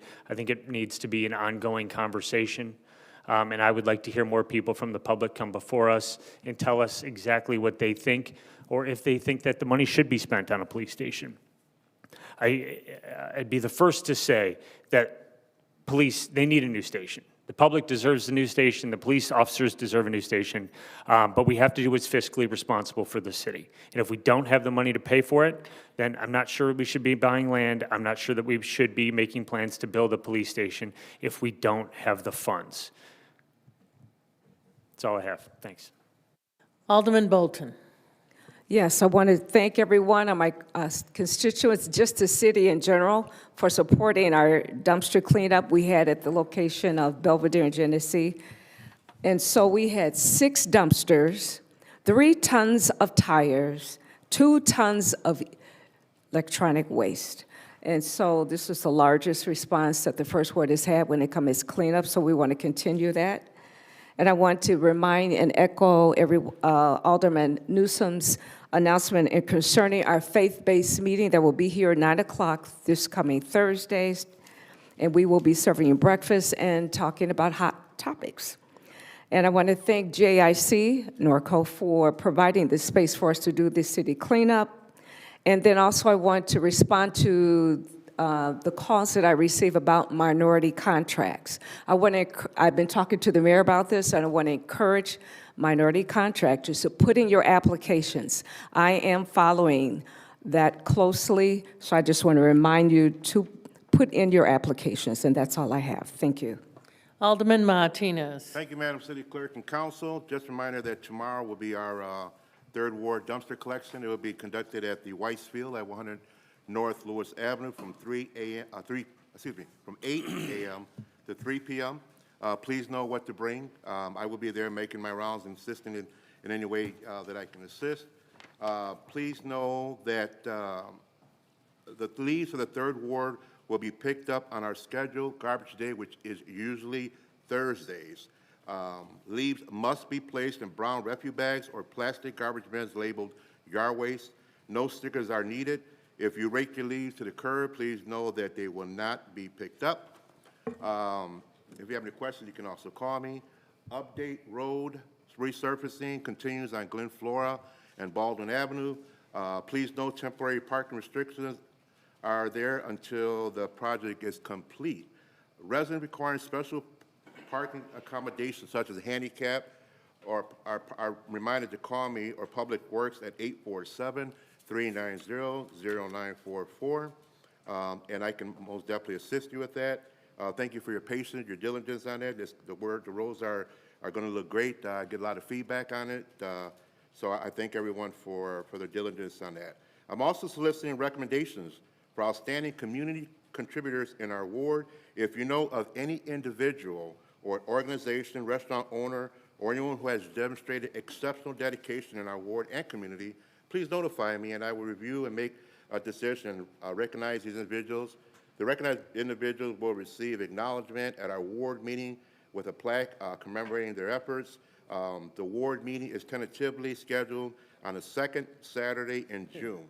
There will be more information forthcoming. And as a side note, the ward meeting will be in the school gymnasium and not a cafeteria. It should be easier to find. And last year we had some problems with people not able to find the cafeteria. And I'm also excited to have been approached by a pastor in our ward and community residents who share a common goal on creating a community-based ward group aimed on improving our neighborhoods and quality of life and safety, just to mention a few. The initiative will focus on areas surrounding West Ridgeland Avenue, Waverly Beach, Murfield Avenue, Glenwood Avenue, Crescent Avenue, Leith Avenue, and although we are still in the early stages planning the meeting, it is tentatively scheduled for Sunday, June the 14th at 6:30 p.m. There will be further details being announced, and in due course, and the residents surrounding areas who are interested in participating are encouraged to contact me for additional information. I will be conducting neighborhood visits to promote the event and look forward to sharing more information as it becomes available. If you need to get a hold of me, I can be reached at 847-390-2689. I just ask my residents to please be safe, be mindful, and let's all be good. But before I say goodbye, I want to know that with the liquor moratorium, this wasn't something that was just brought up spontaneously. What we voted on the liquor license were establishments who we already discussed and voted on. So majority of everybody here voted for it. So this is just for it to go through. But you know, this gentleman here is one of the business owners that we're talking about. So yes, if I can have moratorium for 1 year, if I can save one life, yes. And you're right, I may say no. You know, I need to learn to say no. But the bottom line is this: is that I don't understand why people will be against a moratorium if it's just for a year. So I'm kind of confused and really looking at what the true motive behind all that is. So, but if I can save one life, then that's what I'm all about. You know, so smile all you want, do what you want, but the bottom line is that I hope it does go through. So that's all I have. Thank you. Good night. Alderman Felix. Thank you. I do want to say thank you to the students that also reached out for their projects. Had a young lady, Vanessa, Diana, Daisha, and Giselle, young man Giselle, reach out and they had questions regarding immigration and how the city of Waukegan deals with it on a local level. And it was great to have them come. They trust me, you know, they made an appointment about them through City Hall. We actually did a small tour with them. You know, they got to learn a little bit about the departments in the city of Waukegan. They got to meet the mayor and the city clerk as well. And we went over the importance of knowing exactly what the city can and can't do, how the state works, how the federal works, the different levels of government, which still a lot of people don't understand. But they got to, I would say, I gave them a good insight, and also went over the importance of, you know, what representation looks like, or what someone that represents a city can look like. And thank you for them, and thank you to all the students that have been reaching out as well. I've been able to connect with them, with other groups that are experts in a specific subjects. So it's great to see our young students reaching out, wanting to be in the conversation, learn more about how we work, and you never know, they could be our future leaders as well. I also toured the urban farm that's in construction, the CLC urban farm. I would say it is a game changer here in Lake County. To be honest with you, I was in shock at all the opportunities that can come from this urban farm, as much as even providing produce to maybe our small businesses or different. There's different options, but it was good to see that we have that technology, that something like that in our community, and I can't wait for them to open. And thank you, Mayor, for the invitation to walk the tour with you and the team. The roads in the Fourth Ward, we're getting done. I'm so happy to see. For example, one road that I walked, or the streets that I walked when I was in high school myself, is finally getting done, Brookside, in the Fourth Ward. So it's good to see that happening there. I did let some of the community members know that I'm not community members, like Public Works and some of what I would like, and also police is I would like to see a walkway, especially with this, because there's a lot of students walking back and forth on Brookside. So I'll rehash that conversation as well. But that's Brookside. Jenkinson as well. There's a huge part of it there was blocks of cement, so they had to do it a specific way, but Jenkinson is getting done. And also, my childhood street, which is the Fulton Avenue, is getting done currently. They have taken all the asphalt off. So glad to see there's work being done in the Fourth Ward. There's also the street project that is also being done, the sidewalk project that is being done in the downtown area. Thank you for everyone's been reaching out. Luckily, we have an amazing team member of the city of Waukegan, Marvin. He's been able to answer a lot of the questions that a lot of constituents, business owners have. So I lean on Marvin. Marvin has the answers to almost everything. He is the construction manager, so he's a great asset to our team. In the last 2 weeks, we had Mama Jerkin things open up, finally. Again, the Fourth Ward's filling up. We have that corner that was once Rosati's, now is Mama Jerkin things, and the food is delicious. I recommend the sea moss. I thought I had to leave the city of Waukegan for some sea moss. They have some delicious sea moss. The oxtail was really good, and also the mac and cheese. I'm a mac and cheese kind of person, so their mac and cheese gets an A+ for me. So I recommend everyone to visit Mama Jerkin things in the corner of Sheridan and Grand Avenue. May 6th, so if you're in the Fourth Ward, I don't know about the other ward, but if you're in the Fourth Ward, you might have gotten something in your doorknob today.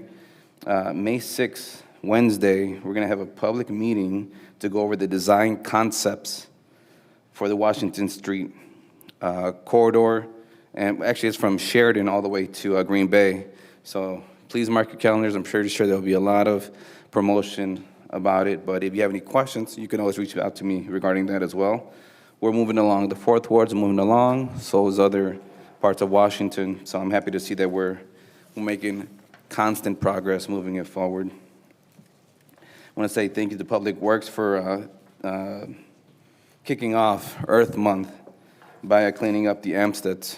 It gets dirty all the time. And thank you guys for doing that. It's a huge, especially with the summer coming up. Let's see, I talked about the sidewalks. Potholes, you will start to see them more for whatever reason. When it gets warm, we start to notice them more. Please reach out to me if you have any potholes, major potholes, or just you have any questions regarding how your street is looking. I can always bring that forth to Public Works. You can also visit my website, Walk4Hub, WAUK4Hub,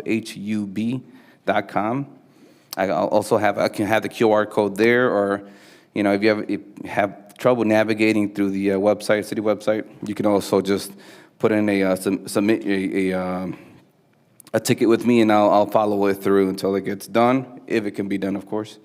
To work with Public Works with that.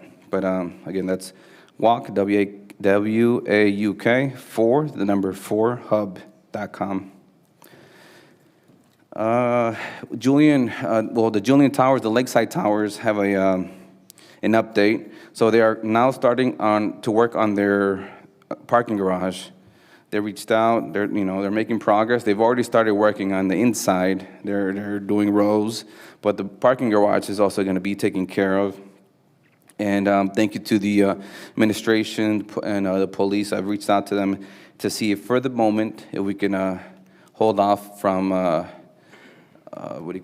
enforcing parking in specific areas. We have, Alderman, we have. Yes, yep, thank you. Thank you, guys. I've also let management know that that is okay for the time being. Hopefully, they'll be done by September, I think they told me. So that's great news, again, in the 4th Ward. The 4th Ward will have the free, let's see here, that's later on. Yeah, we'll have our dumpster as well on Water and Sheridan Road tomorrow from 8 to 3. So please come out. If you have any questions, please reach out to me regarding the dumpster as well. And in the community, it's not in the 4th Ward, but in our Waukegan community, we have a great member of the community named Jackie Nieves. She, along with the Ruiz family, in this past few weeks, were able to reach out to the community for help. Ileana, who is in hospice, wish was to have a quinceañera. And the community came together.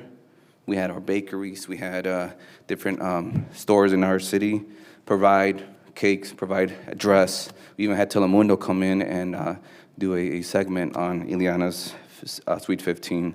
So that shows that our community, when called upon, they can get together and do something positive for individuals. And Art Walk, it's great. It's looking good. The trolley's awesome. You know, it means a lot that you did walk, Mayor. Like, I had a lot of people, they were so excited to see you going through their spaces, and that's really good to hear. You know, people love your presence. I know sometimes people really care when you show up, when any of us show up, because they feel the presence. It means a lot to them right there in the moment. So thank you, Mayor. And, well, I do want to say, like, it's kind of like throwing a little shade there that, you know, we weren't able to attend an event. I don't say, oh, you know what, Alderman Florian, you didn't attend all these events. That's kind of, you know, I don't know why you would even bring that up. But just wanted to make sure I point that out as well. It's like a little, it's a little bullyish of you. But yeah, I want to make sure I bring that up. You brought that up. And that is it for me. Thank you. That's it. All right, with that being said, Alderman, all of us, thank you, Alderman, thank you, staff, for everything that you do from the bottom of my heart. I know it's difficult sometimes up here, various decisions we have to make, but I truly believe that you do it on the best interest of the city of Waukegan. Respectfully, thank you again to this public for always being here and listening to us as we move forward and rebuilding Waukegan. Thank you very much, Alderman, staff. Item 9B, motion to enter to closed session in accordance with the Illinois Opens Meeting Act 5, ILCS 120/2, parentheses C, parentheses 5, the purchase or lease of real property for the use of public body, including meeting held for the purpose of discussing whether a particular parcel should be acquired. Give me a motion by Alderman. And Mayor, there'll be an update on pending litigation as well, C11. Okay. Motion by Alderman Newsome, second by Alderman Martinez. We need a roll call, or just all in favor? Yes, roll call. Roll call, please. Alderman Newsome. Aye. Turner. Donnerworth. Aye. Florian. Aye. Hayes. Aye. Bolton. Aye. Martinez. Aye. Felix. Aye. Motion passed, sir. Motion's passed. 5-minute break, and then we meet everybody in the back. This is.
It's a hot mic.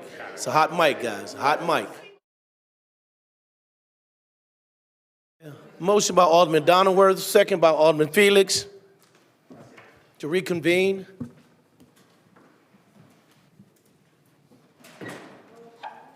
Roll call, please. I know I was getting her ready.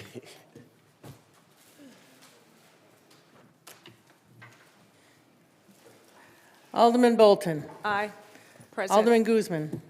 Alderman Martinez. Alderman Felix. Aye. Alderman Newsom. Alderman Turner. Alderman Donnerworth. Alderman Florian. Aye. Alderman Hayes. Motion by Alderman Martinez, second by Alderman Hayes to adjourn. All in favor?